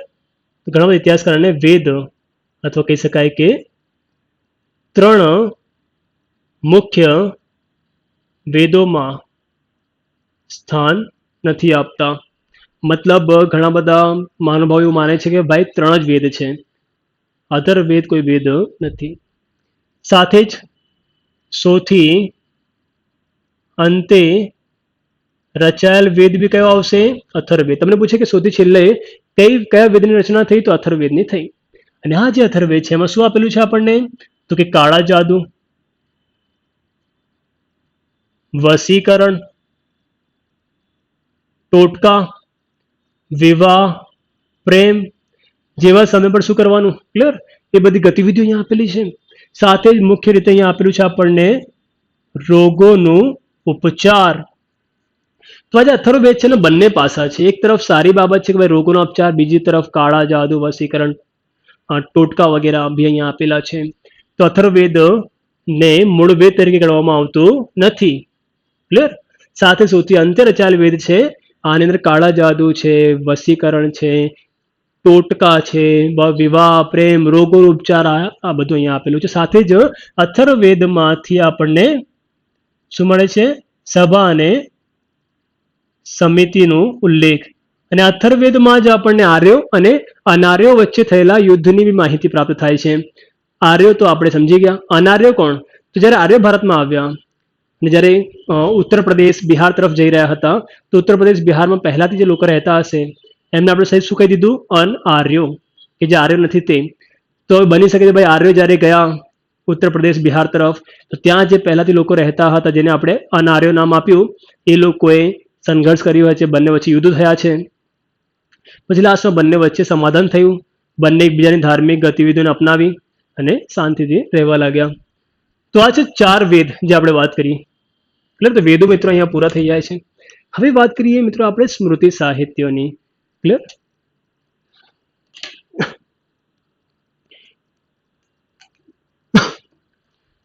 સ્મૃતિ સાહિત્યની વાત કરીશું અને એમાં સૌથી પહેલા વાત કરીએ કે અથવા એની પહેલા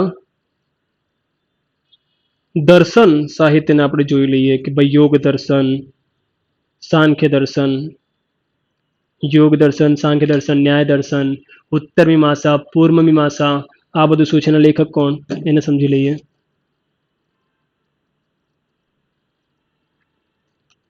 તો તે સમયે લખવામાં આવેલા અન્ય ગ્રંથોની વાત કરીએ, ધાર્મિક ગ્રંથોની વાત કરીએ. યાદ રાખજો કે આજે યજુર્વેદ છે અને સામવેદ છે તેમાંથી કોઈ બી ઇતિહાસની જાણકારી આપણને પ્રાપ્ત નથી. ક્લિયર? અહીંયા કોઈ બી ઇતિહાસની કોઈ ઘટનાનું વર્ગીકરણ અથવા ઉલ્લેખ યજુર્વેદ કે સામવેદમાં મળેલું નથી. મતલબ આમાં કેવું છે, ખાલી જે તે કોઈ વિષય પર આધારિત છે, જ્યારે ઋગ્વેદ અને અથર્વવેદમાંથી આપણને થોડુંક ઇતિહાસની માહિતી પ્રાપ્ત થાય છે.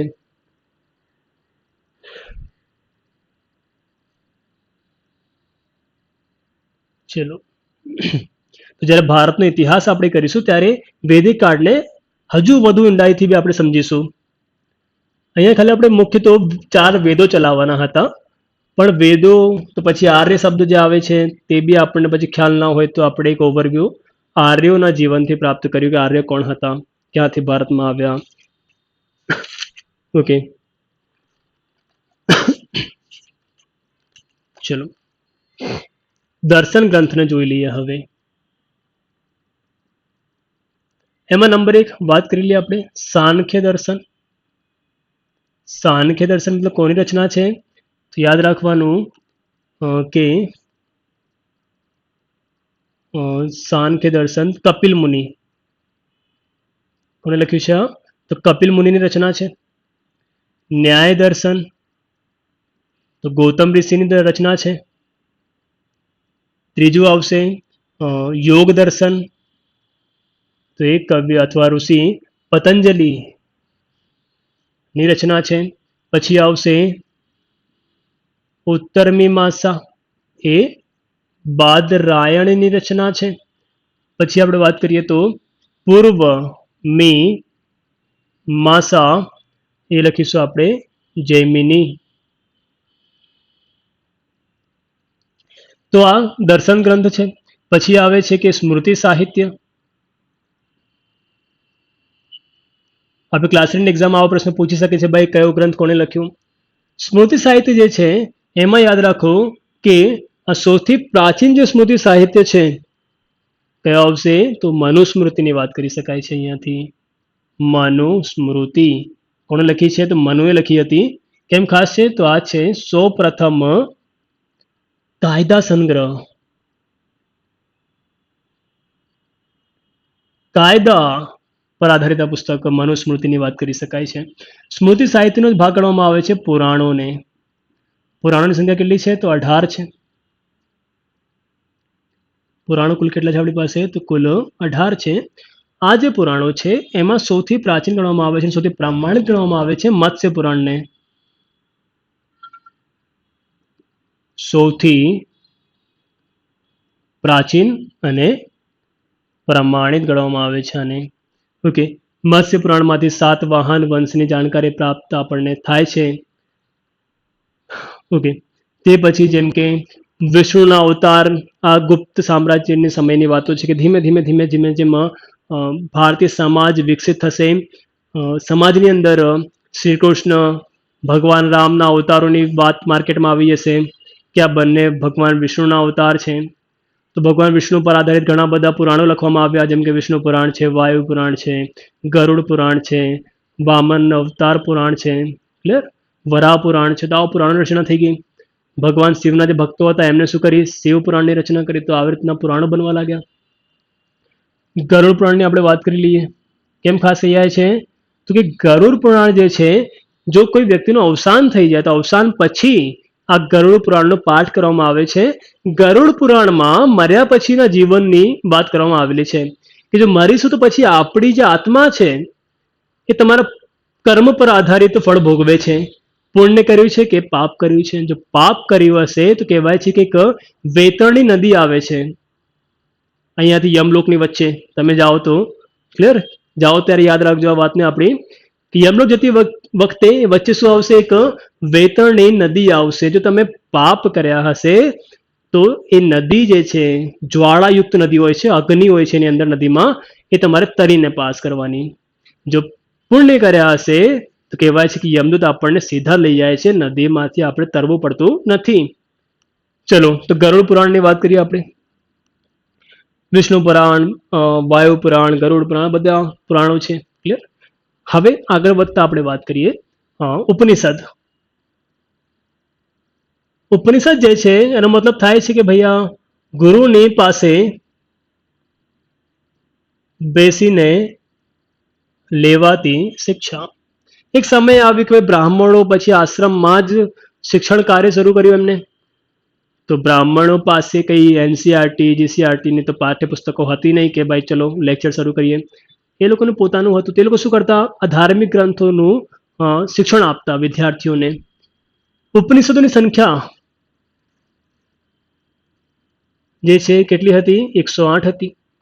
ઉપનિષદોની વાત કરીએ તો એમાંથી એક ઉપનિષદ ખાસ થઈ જાય છે આપણું, કયો તમને બધાને ખ્યાલ છે, મુંડક ઉપનિષદ અથવા મુંડકોપનિષદ બી કહેવાય છે, કે જ્યાંથી શું લેવામાં આવ્યું છે, સત્યમેવ જયતે, ભારત સરકારનું જે ધ્યેય વાક્ય છે સત્યમેવ જયતે, એ મુંડક ઉપનિષદમાંથી લેવામાં આવ્યું. આ સમયગાળામાં વૈદિક કાળમાં જ રામાયણ મહાભારત પ્રચલિત થઈ ગયા. વાત કરીએ રામાયણની, કે રામાયણના રચયિતા કોણ, અને મહાભારતની પણ વાત કરીશું આપણે, બંનેને જોઈ લઈએ. ચલો, રામાયણ જે છે એ મહર્ષિ વાલ્મીકી દ્વારા લખવામાં આવેલી છે. રામાયણ ભગવાન રામના જીવન ચરિત્ર પર આધારિત છે, જે કુલ 7 કાંડમાં વિભાજિત આપણને જોવા મળે છે. શું છે આ વિભાજિત, એમાંથી જે વાત કરીએ આપણે તો સુંદરકાંડ કે જેમાં હનુમાન ભગવાન વિશે માહિતી પ્રાપ્ત થાય છે આપણને, લંકા દહન જેને કહેવાય છે, બધી ઘટનાઓનું વર્ણન છે. તો રામાયણ તો આપણને યાદ છે જ બધું. રામાયણ તો તમને લોકડાઉનમાં બી તમે જોઈ ગયા હશો. ક્લિયર? તો અહીંયા તો કંઈ વાત કરવા જેવું છે નહીં. રામાયણમાં તો બધું તમને યાદ છે જ. હવે મહાભારતની વાત કરીએ તો આના રચયિતા કોણ? મહર્ષિ. મહાભારત માટે કહેવાય છે કે મહર્ષિ વેદવ્યાસ પાસે ગણપતિ ગયા હતા, પછી ગણપતિએ લખ્યું. તો એ પ્રકારનું છે બધું. મહાભારતમાં મહર્ષિ વેદવ્યાસને તમે યાદ રાખો, મુખ્ય રચયિતા. મહાભારતની અંદર વાત કરીએ તો આ વિશ્વનું સૌથી મોટો શું છે? મહાકાવ્ય. વિશ્વનું સૌથી મોટો મહાકાવ્ય કયો છે? તો મહાભારત છે. મહાભારતનું પ્રાચીન નામ લખવામાં આવે છે જય સંહિતા. મહાભારતની અંદર 1,00,000 શ્લોક છે, તેથી આનું શું કહેવાય છે? સહસ્ત્ર સંહિતા બી કહેવાય છે. ક્લિયર? કુલ 18 પર્વોમાં આ વિભાજિત છે. એમાંથી જે ભીષ્મ પર્વ છે ત્યાંથી ભગવદ્ ગીતા લેવામાં આવે છે. કહેવાય છે કે રામાયણ અને મહાભારત નું વર્તમાન જે સ્વરૂપ છે એ ગુપ્ત કાળના સમયે, તો ગુપ્ત શાસકોના સમયે લખાયું અથવા રચાયું હશે. ચલો, તો આ સમગ્ર માહિતી મેળવી. આની સાથે વૈદિક કાળ વગેરે પૂરું થાય છે. આ સમયગાળામાં ગુજરાતના ઇતિહાસની વાત કરીએ તો આપણે પૌરાણિક કાળની ખાસ વાત કરવાની હોય છે. તો હવે ટોપિક શું છે આપણું? ગુજરાતનું પૌરાણિક કાળ. એને સમજી લઈએ. તો વૈદિક કાળ મિત્રો જે આપણે માહિતી મેળવી રહ્યા છીએ એમાં જ એડ કરીએ હવે પૌરાણિક કાળ ગુજરાતનું.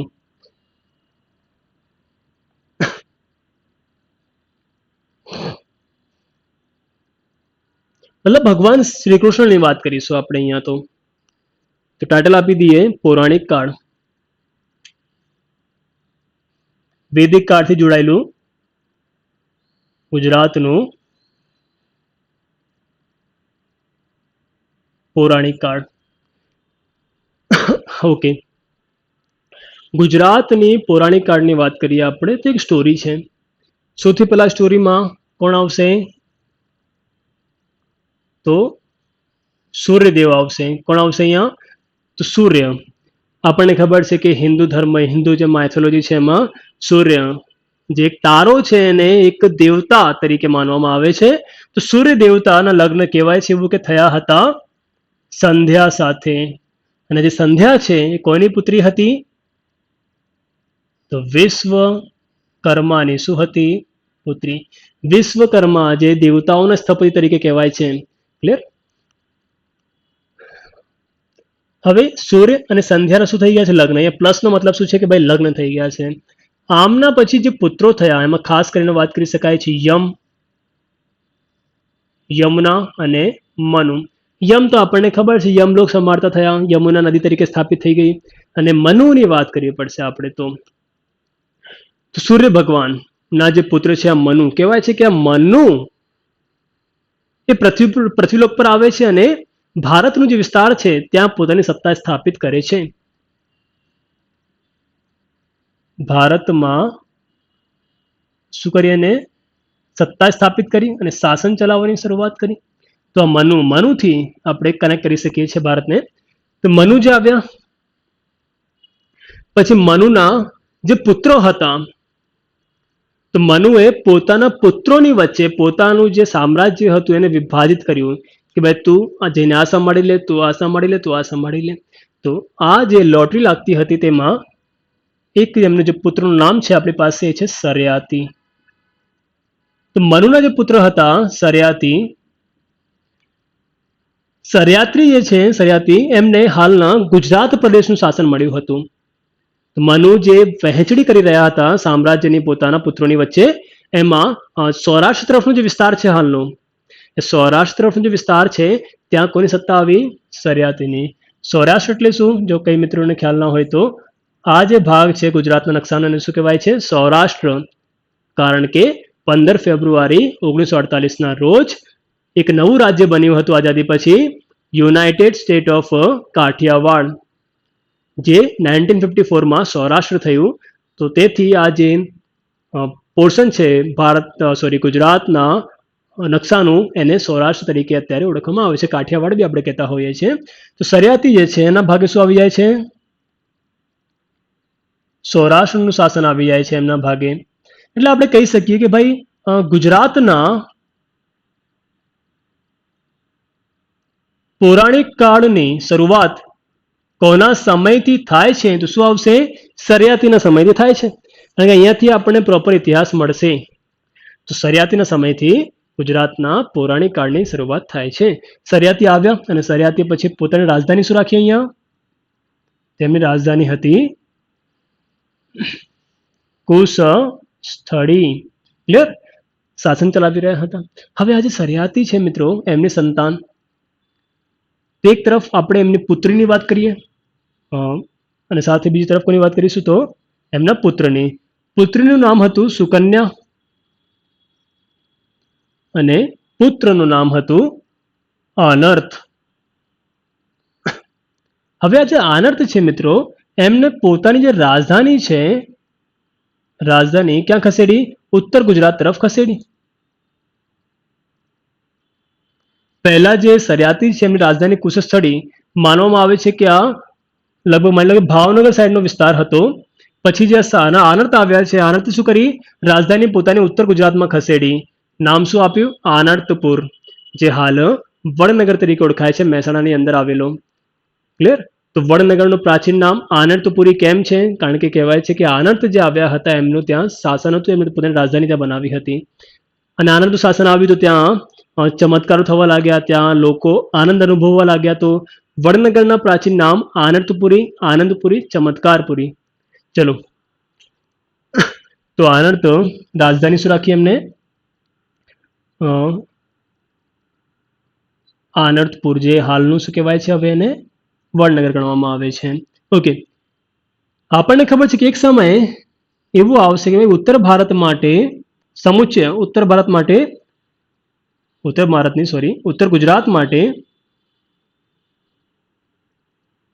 શું બોલાતું હતું નામ? તો આનર્ત પ્રદેશ કહેવાતું થઈ જશે. આપણને ખબર છે કે ઉત્તર ગુજરાતને આનર્ત પ્રદેશ બી કહેવાય છે. તો આનર્ત પ્રદેશ ક્યાંથી આવ્યું? તો કે આનર્ત નામના કોઈ શાસક આવ્યા હશે. તો એ અહીંયા છે. સુકન્યા જે છે, સુકન્યાના લગ્ન થયા ચ્યવન ઋષિ સાથે. આજે સુકન્યા હતા મિત્રો, પુત્રી હતી સરિયાતીની, એના લગ્ન થાય છે ચ્યવન ઋષિ સાથે. અને ચ્યવનપ્રાશ તમે નામ સાંભળ્યું હશે. ક્લિયર? અહીંયા આમના પુત્ર થાય છે. પછી આ બંનેના જે પુત્ર થાય છે એ છે ઋષિ દધીચી. ઋષિ દધીચી સાબરમતી નદીના કિનારે એમને પોતાનું આશ્રમ સ્થાપ્યું. તમને પૂછે કે ઋષિ દધીચીનું આશ્રમ ક્યાં આવેલું છે? તો કે અમદાવાદમાં સાબરમતી નદીના કિનારે. ઋષિ દધીચી કેમ જાણીતા છે? તો કહેવાય છે કે એક વખત એવું આવ્યું કે જ્યારે ઇન્દ્ર ભગવાન અસુરોના વિનાશ માટે વજ્ર હથિયાર બનાવવા જઈ રહ્યા હતા, જેના માટે એમને પવિત્ર હાડકાઓની જરૂર હતી. અને એ પવિત્ર હાડકાઓ ઇન્દ્ર ભગવાનને કોણે દાન કર્યા હતા? તો ઋષિ દધીચીએ પોતાના જે હાડકાઓ છે એ ઇન્દ્ર ભગવાનને દાન કર્યા. તે દાનવીર તરીકે ઓળખાય છે ઋષિ દધીચી. તો ઋષિ દધીચી જે છે, એક તો ઇન્દ્ર ભગવાનને વજ્ર બનાવવા માટે પોતાના હાડકા દાન કર્યા, પ્લસ ગુજરાતમાં નદી પરનો સૌથી પહોળો પુલ અમદાવાદમાં સાબરમતી નદી પર ઋષિ દધીચી પુલ છે. ચલો, અહીંયા વાત થઈ ગઈ.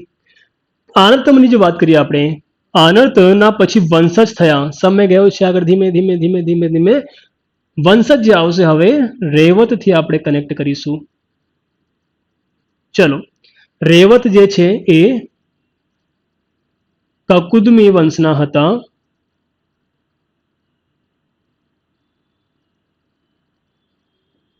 આમની વંશજ. આનંદ પછી ડાયરેક્ટ આપણે લિંક કરીશું રેવત પર. ચલો, જગ્યા છે નીચે. તો રેવતની પુત્રી, એનું નામ રેવતી. કહેવાય છે કે રેવતીના લગ્ન થયા હતા બલરામ સાથે. ક્લિયર? ઓકે, તો આપણે સ્ટોરી ક્યાં મૂકી છે? હવે રેવત પર મૂકી છે. હવે રેવતની રાજધાની કઈ હતી? તો એની પોતાની રાજધાની હતી કુશ સ્થળી. ઘણી બુકોમાં એવું છે કે ભાઈ કુશ સ્થળી જે છે દેવભૂમિ દ્વારકા સાઈડ અહીંયાનો ભાગ હતો. ચલો, તો કુશ સ્થળી જે છે એને આપણે માની લઈએ. આપણે શું માની લઈએ કે ભાઈ ભાવનગર સાઈડ વલ્લભીપુરનો જે વિસ્તાર હતો એને કુશ સ્થળી આપણે માની લઈએ. ઓકે,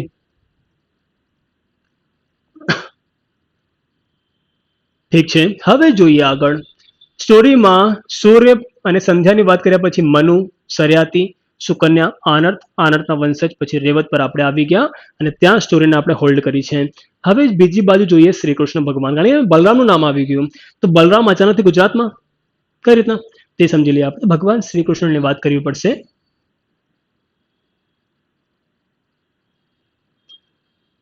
ખ્યાલ છે જો કે આ તો વાત કરવા જેવી છે જ નહીં. ક્લિયર? આપણે તો આમનો પરમ ભક્ત છીએ તો આપણને બધી માહિતી છે જ ઓલરેડી. જેમ કે આમનો જન્મ ક્યારે થયો, ઘણા વિદ્યાર્થી કહેવાય છે કે સર જન્માષ્ટમી થયું, પણ એક્ઝેક્ટલી ક્યારે? શ્રાવણ વદ આઠમે થઈ ગયું. ચલો, માતા પિતા, પાલક માતા, પાલક પિતા, કોમન પ્રશ્નો છે, બધાને આવડતા થઈ ગયા છે. જો ના આવડતા હોય તો તમારી ભક્તિ પર શું થઈ ગયું? Question mark. તો જો ના આવડતું હોય તો એને તૈયાર કરી લો. ઓકે, પછી જો વાત કરીએ તો આ ગુજરાતથી આમનો શું લેવા દેવા છે એ બી આપણે સમજવા પડશે કે ગુજરાત તરફ કેમ આવ્યા. અને ગુજરાતમાં શ્રી કૃષ્ણ ભક્તિ ખાસ સ્થાન ધરાવે છે, તો એ ખાસિયત કેમ આવ્યા તો એને સમજી લઈએ. હવે શ્રી કૃષ્ણ ભગવાનનું જે નાનપણ પસાર થયું સુદામા સાથે, તો સુદામા ક્યાંના વતની હતા? પોરબંદરના. આવો પ્રશ્ન બનશે અહીંયાથી. આમના જે ઘનિષ્ઠ મિત્ર થયા સુદામા, સુદામા ક્યાંના વતની હતા? પોરબંદરના જ વતની હતા સુદામા. તો ક્લિયર? સાથે જ સુદામા અને શ્રી કૃષ્ણ આ જે ઋષિની આશ્રમમાં ભણતા હતા શિક્ષણ પ્રાપ્ત કરવા માટે, એ આશ્રમનું નામ શું હતું? તો ઋષિ સાંદીપની આશ્રમ ક્યાં આવેલું છે? બી પોરબંદરમાં આવેલું છે. તો સાંદીપની ઋષિના આશ્રમમાં જ ભગવાન શ્રી કૃષ્ણ ભણતા હતા. સુદામા સાથે બનેલી જે ઘટનાઓ છે એ આ સમય બનેલી હતી. ઓકે, તે સિવાય શ્રી કૃષ્ણ ભગવાનના જે લગ્ન થયા હતા રૂકમણી સાથે,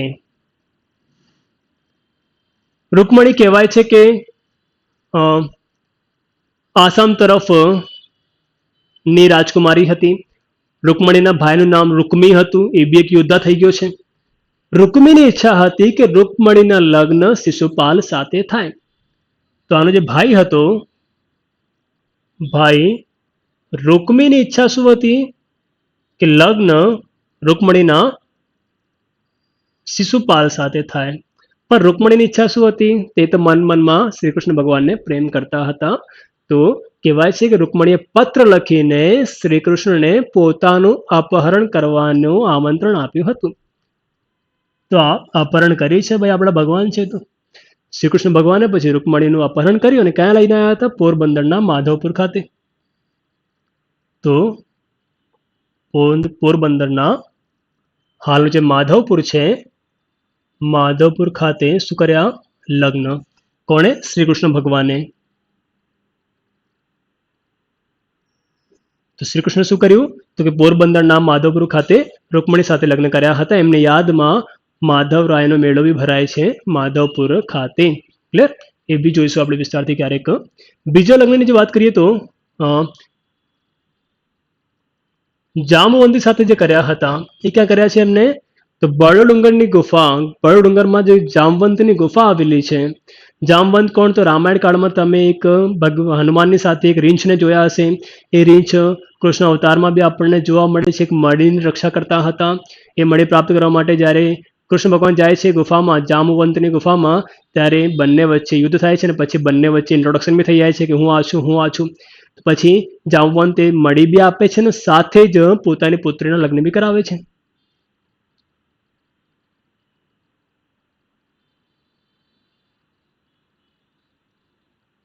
ક્યાં કર્યા હતા? પોરબંદર ખાતે. તો બે લગ્નની આપણે વાત કરીએ, જામવંતી સાથે અને રૂકમણી સાથે. જોઈ રહ્યા છે આપણે ગુજરાતથી એમનો ખાસ ઇતિહાસ જોડાયેલું છે. આગળ વાત કરીએ. હવે થાય છે શું? તો જ્યારે શ્રી કૃષ્ણ ભગવાન શું કરે છે? મથુરામાં કંસનો વધ, મથુરામાં શું કરે છે? કંસનો વધ કરે છે. આ વધથી કંસના જે સસરા હતા જરાસંઘ એ ચીડી જાય છે, ગુસ્સે થઈ જાય છે. જરાસંઘ એક યોદ્ધા હતો, પ્રભાવશાળી પ્રતિભાવાન યોદ્ધા હતો. લગાતાર પછી જરાસંઘ અને એમની સાથે શિશુપાલની બી દુશ્મની તો હતી જ. શિશુપાલ બી શું કરે છે? યાદવ પર ચડાઈ કરતા થઈ ગયા. ક્લિયર? યાદવ પર વારે ઘડી આક્રમણ કરતા, તેનાથી યાદવો કંટાળી ગયા હતા અને પછી યાદવોએ ગુજરાત તરફ સ્થળાંતરણ કર્યું. કહેવાય છે કે મથુરામાં કંસના વધ પછી યવન રાજા જરાસંઘ અને શિશુપાલ સાથે દુશ્મનાટ તો પહેલાથી હતી જ. શિશુપાલના યાદવો પર આક્રમણથી કંટાળી શું કર્યું આ લોકોએ? ગુજરાત તરફ પ્રયાણ કર્યું છે. હવે ગુજરાત તરફ આવી ગયા. આ સાઈડ તો ચાલતું હતું ભાઈ રેવતનું, રાજધાની કુશસ્થળ તો અહીંયા રેવત શાસન ચલાવી રહ્યા હતા. શ્રી કૃષ્ણ ભગવાન આવ્યા મથુરાથી સીધા અને આ સાઈડનો જે વિસ્તાર છે ત્યાં આવીને પોતાનું એક નવું નગર વસાવ્યું, દ્વારાવતી. ક્લિયર? ઘણી બુકોમાં એવું લખેલું છે કે ભાઈ શ્રી કૃષ્ણ ભગવાન આવે છે અને રેવતને હરાવે છે, અને રેવતની જે રાજધાની હતી કુશસ્થળી એને જ દ્વારાવતી નામ આપી દે છે. જ્યારે વાસ્તવિકતા અથવા ઘણી બુકોમાં એવો ઉલ્લેખ છે કે શ્રી કૃષ્ણ આવે છે અને પછી આ જે વિસ્તાર હતું દરિયા કિનારાનું ત્યાં જઈને એક સુંદર શહેર વસાવે છે જંગલોમાં, જેને શું નામ આપવામાં આવ્યું? તો દ્વારાવતી નામ આપવામાં આવ્યું હતું. એ સમયાંતરે દ્વારકા તરીકે ઓળખાયું. ચલો તો હવે એ પણ આપણે જોઈશું. ઓકે, પછી જેમ ગુજરાતમાં આવી જશે તો અહીંયા શ્રી કૃષ્ણ ભગવાન આવી જશે, ભાઈ રાજા બની જશે. હવે તે પછી એમના જે ભાઈ હતા મોટા બલરામના લગ્ન થાય છે રેવતની પુત્રી રેવતી સાથે, એ બી આપણે યાદ રાખીશું.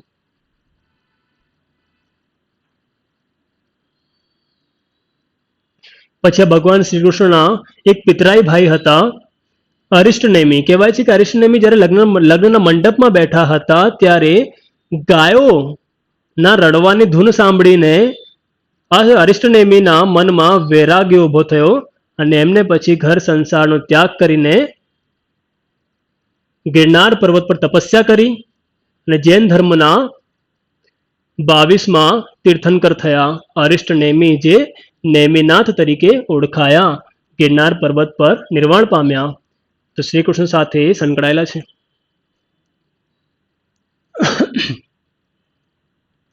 ચાલો, તો શ્રી કૃષ્ણ ભગવાન શું કર્યું એમને? તો દ્વારાવતી વસાવ્યું.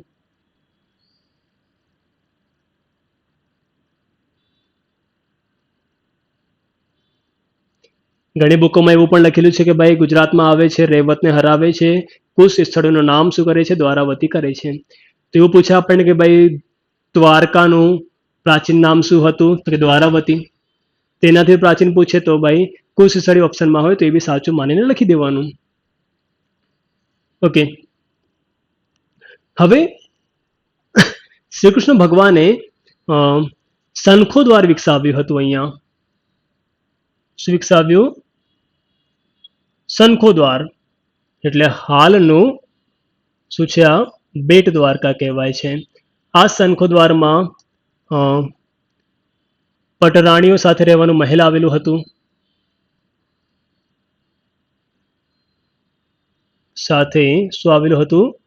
તો કે શ્રી કૃષ્ણનું નિવાસ સ્થાન. ચલો, શંખો દ્વારની વાત કરવી પડશે. શંખો દ્વાર ખાતે અથવા બેટ દ્વારકા ખાતે મહાભારત કાળનું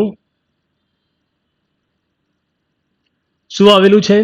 તો મહાભારત કાળનું અહીંયા આવેલું છે દારૂકા વન. શંખો દ્વાર ખાતે 12 જ્યોતિર્લિંગો પૈકી એક નાગેશ્વર જ્યોતિર્લિંગ આવેલી છે. તેથી સરકારે અહીંયા નાગેશ વન વિકસાવ્યું છે. ઓકે, શંખો દ્વાર પછી વાત કરવી પડશે આપણે. અહીંયા એક તો શંખો દ્વારની વાત કરું જેનું હાલ નામ શું છે? બેટ દ્વારકા છે. સરકારે બેટ દ્વારકા વિકસાવ્યું છે, તમે જોવા માટે જઈ શકો છો. તે સિવાય ગોપી તળાવની વાત કરવાની છે આપણે. કહેવાય છે કે દ્વારકા જે નગરી વસાવી કેવી હતી? સોનાની નગરી. સોનાની તો નહીં, પણ એ ચમક એ પ્રકારની મારતી રાત્રે કે સોનાની પીળા રંગની થઈ જતી, બાકી આમ પ્રોપર સોનાની તો નથી. સોનાની નગરી હતી આ. દ્વારકા જે છે એની ખાસિયત એ છે કે આ હિન્દુ ધર્મના 4 યાત્રાધામોમાં આવી જાય છે, સાથે જ 7 મોક્ષદાયની નગરીઓમાં બી આનો સમાવેશ થઈ જાય છે. દ્વારકા માટે કહેવાય છે કે જ્યારે વિશ્વકર્માએ બાંધી ત્યારે શરત એ હતી કે જ્યારે શ્રી કૃષ્ણ ભગવાન દેવલોક પામશે ત્યારે આ જે દ્વારકા છે એનો વિનાશ થઈ જશે, એ સમુદ્રમાં સમાઈ જશે. તો યાદ રાખજો કે ભાઈ ડૂબેલી દ્વારકાના અવશેષ કોને શોધ્યા છે? તો નામ આવશે S.R. રાવ. એમને ડૂબેલી દ્વારકાના અવશેષ શોધ્યા છે. બાકી દ્વારકામાં જે ભગવાન શ્રી કૃષ્ણનું મંદિર છે એ બધું તો આપણે વારસામાં અને ભૂગોળમાં સમજીશું. હાલ પૂરતું આટલું રાખીએ. ગોપી તળાવ જે છે એ ગોપીચંદનની માટી માટે જાણીતો છે. સાથે જ કહેવાય છે કે આ જ ગોપી તળાવમાં જે પટરાણીઓ હતી, પટરાણીઓએ આત્મહત્યા કરી હતી. ક્લિયર? અથવા લખી શકાય જળ સમાધિ લીધી હતી. કેમ લીધી? તો હવે આપણે એક સ્ટોરી સમજી લઈએ. ધીમે ધીમે શ્રી કૃષ્ણ અને યાદવો દ્વારકા ખાતે સ્થાયી થઈ ગયા, સ્ટેબલ થઈ ગયા, સારું શાસન ત્યાં ચાલી રહ્યું હતું. ઓકે, હવે આગળ શું થયું તો સમજીએ આપણે હવે.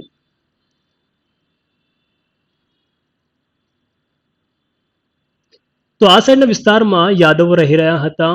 દ્વારકા થઈ ગઈ અને અહીંયા આવેલું હતું સોમનાથ. સોમનાથ મંદિર કહેવાય છે કે કુલ જે 12 જ્યોતિર્લિંગ આવેલા છે ભારતની અંદર, એમાંથી સૌપ્રથમ જ્યોતિર્લિંગ કયો હતો? સોમનાથ જ્યોતિર્લિંગ. સોમનાથ ખાતે જે મંદિર છે. હવે શ્રી કૃષ્ણ અને યાદવો દ્વારકાથી ક્યાં જાય છે? સોમનાથની યાત્રા પર હોય છે. તો સોમનાથની જે યાત્રા છે તે ખાસ થઈ જશે. હવે સોમનાથ યાત્રા પર જતા વચ્ચે એક જગ્યા આવે છે કે જ્યાં જઈને શ્રી કૃષ્ણ ભગવાન થાકી જાય છે કે ભાઈ, અને પહેલા તો આવું ફ્લાઇટ લઈ લો, ટ્રેન લઈ લો, બાય રોડ જતા રહો, આવું તો કશું હતું નહીં. ચાલીને જવું પડે અથવા રથમાં બેસીને જવું પડે. ક્લિયર? તે ધીમે ધીમે ધીમે એક સમય આવતા એક જગ્યાએ જઈને થાકી જાય છે અથવા એમના ઘોડાઓ થાકી જાય છે, તો પછી વિશ્રામ કરવાનું નક્કી કરે છે કે આપણે થોડુંક રેસ્ટ કરીએ પછી આગળ જઈશું.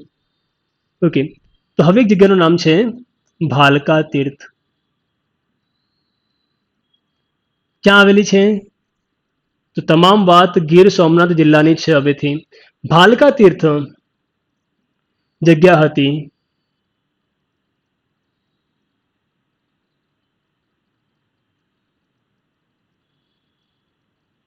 કે જ્યાં એક પીપળાનો શું હતો? વૃક્ષ. પીપળાના વૃક્ષની નીચે શ્રી કૃષ્ણ ભગવાન મસ્ત આમ આપણે લખી દઈએ વિશ્રામ કરી રહ્યા હતા કે ભાઈ થોડો આરામ કરીએ આપણે. આ કોણ છે? આપણા શ્રી કૃષ્ણ ભગવાન છે. અને અહીંયાથી એક નદી વહી રહી હતી, એનું નામ છે હિરણ નદી. તો કહેવાય છે કે હિરણ નદીના કાંઠે શ્રી કૃષ્ણ ભગવાન અહીંયા વિશ્રામ કરી રહ્યા હતા. ક્લિયર? બે ચાળ આપણે ફળ બી લટકાવી દઈએ અહીંયા. ચલો, તો વિશ્રામ કરી રહ્યા છે કારણ કે ભાઈ સ્વાભાવિક વાત છે, વ્યક્તિ થાકી ગયો હોય અને તે સમયમાં કે જ્યારે પ્રાકૃતિક સુંદરતા ચરમસીમા પર હતી, તો આ એક આઈડિયલ લોકેશન થઈ ગઈ ભાઈ વિશ્રામ કરવા માટે કે ભાઈ નદી, દરિયા કાંઠે છો તમે, નદીના કિનારે છો, પીપળાનો વૃક્ષ, મસ્ત છાયા, આનાથી બેસ્ટ સ્થળ શું મળશે? તો ચૂઝ કર્યું એમને. વિશ્રામ કરી રહ્યા હતા અને અહીંયા જ એક શિકારી જે આમ શિકાર રમી રહ્યો છે,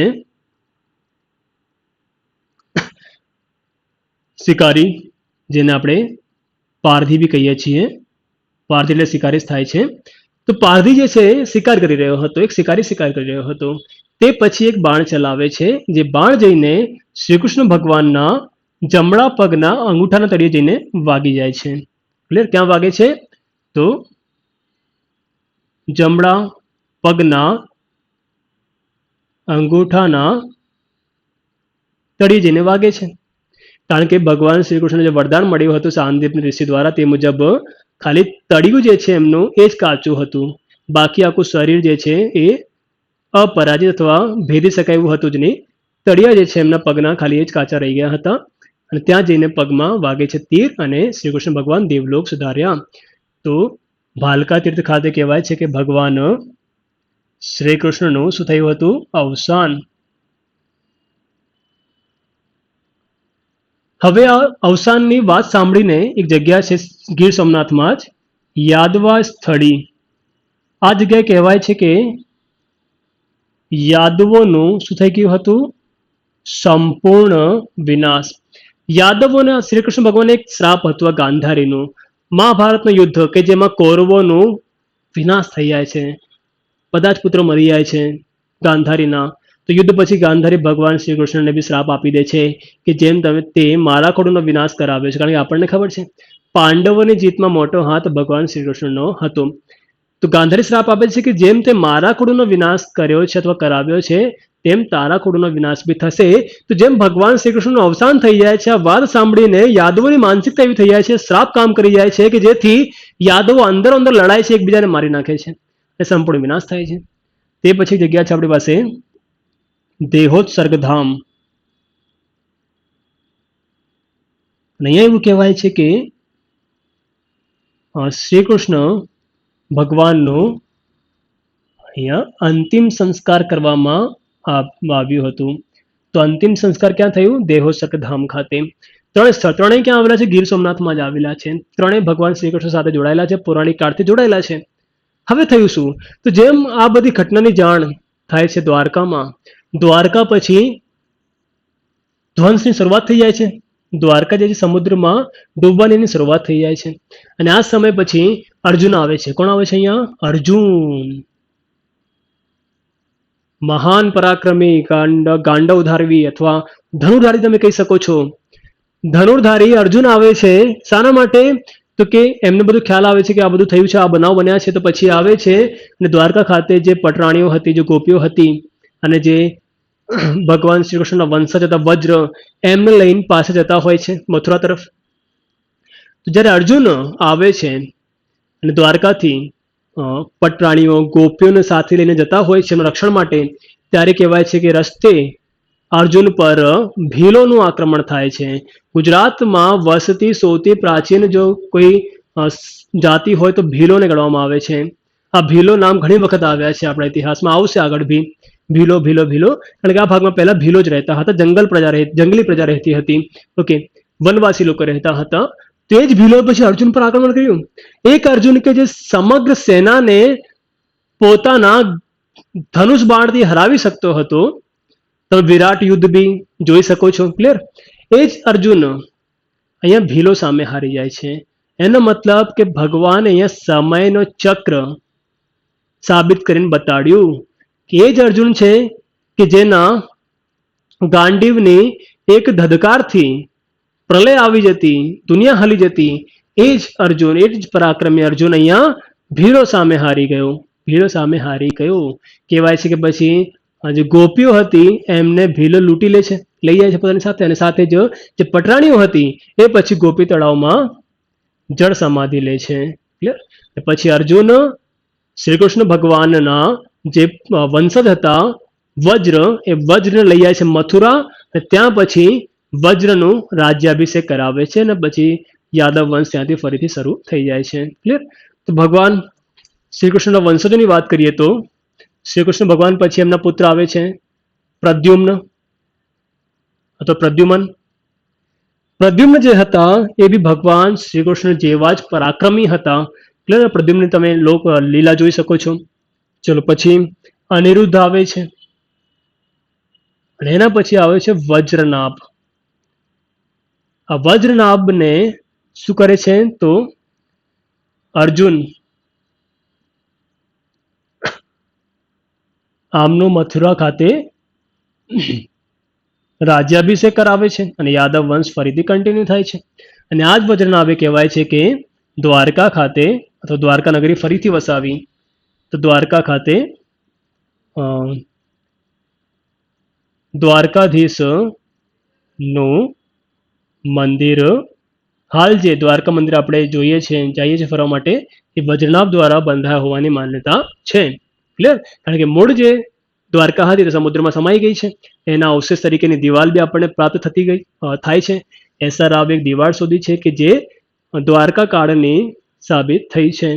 ક્લિયર? તો આ છે મિત્રો ગુજરાતનું પૌરાણિક કાળ જેની શરૂઆત થઈ હતી સરિયાતીથી. આપણને પૂછે એક્ઝામમાં કે ભાઈ ગુજરાતના પૌરાણિક કાળની શરૂઆત ક્યાંથી થાય છે? તો સરિયાતીથી થાય છે.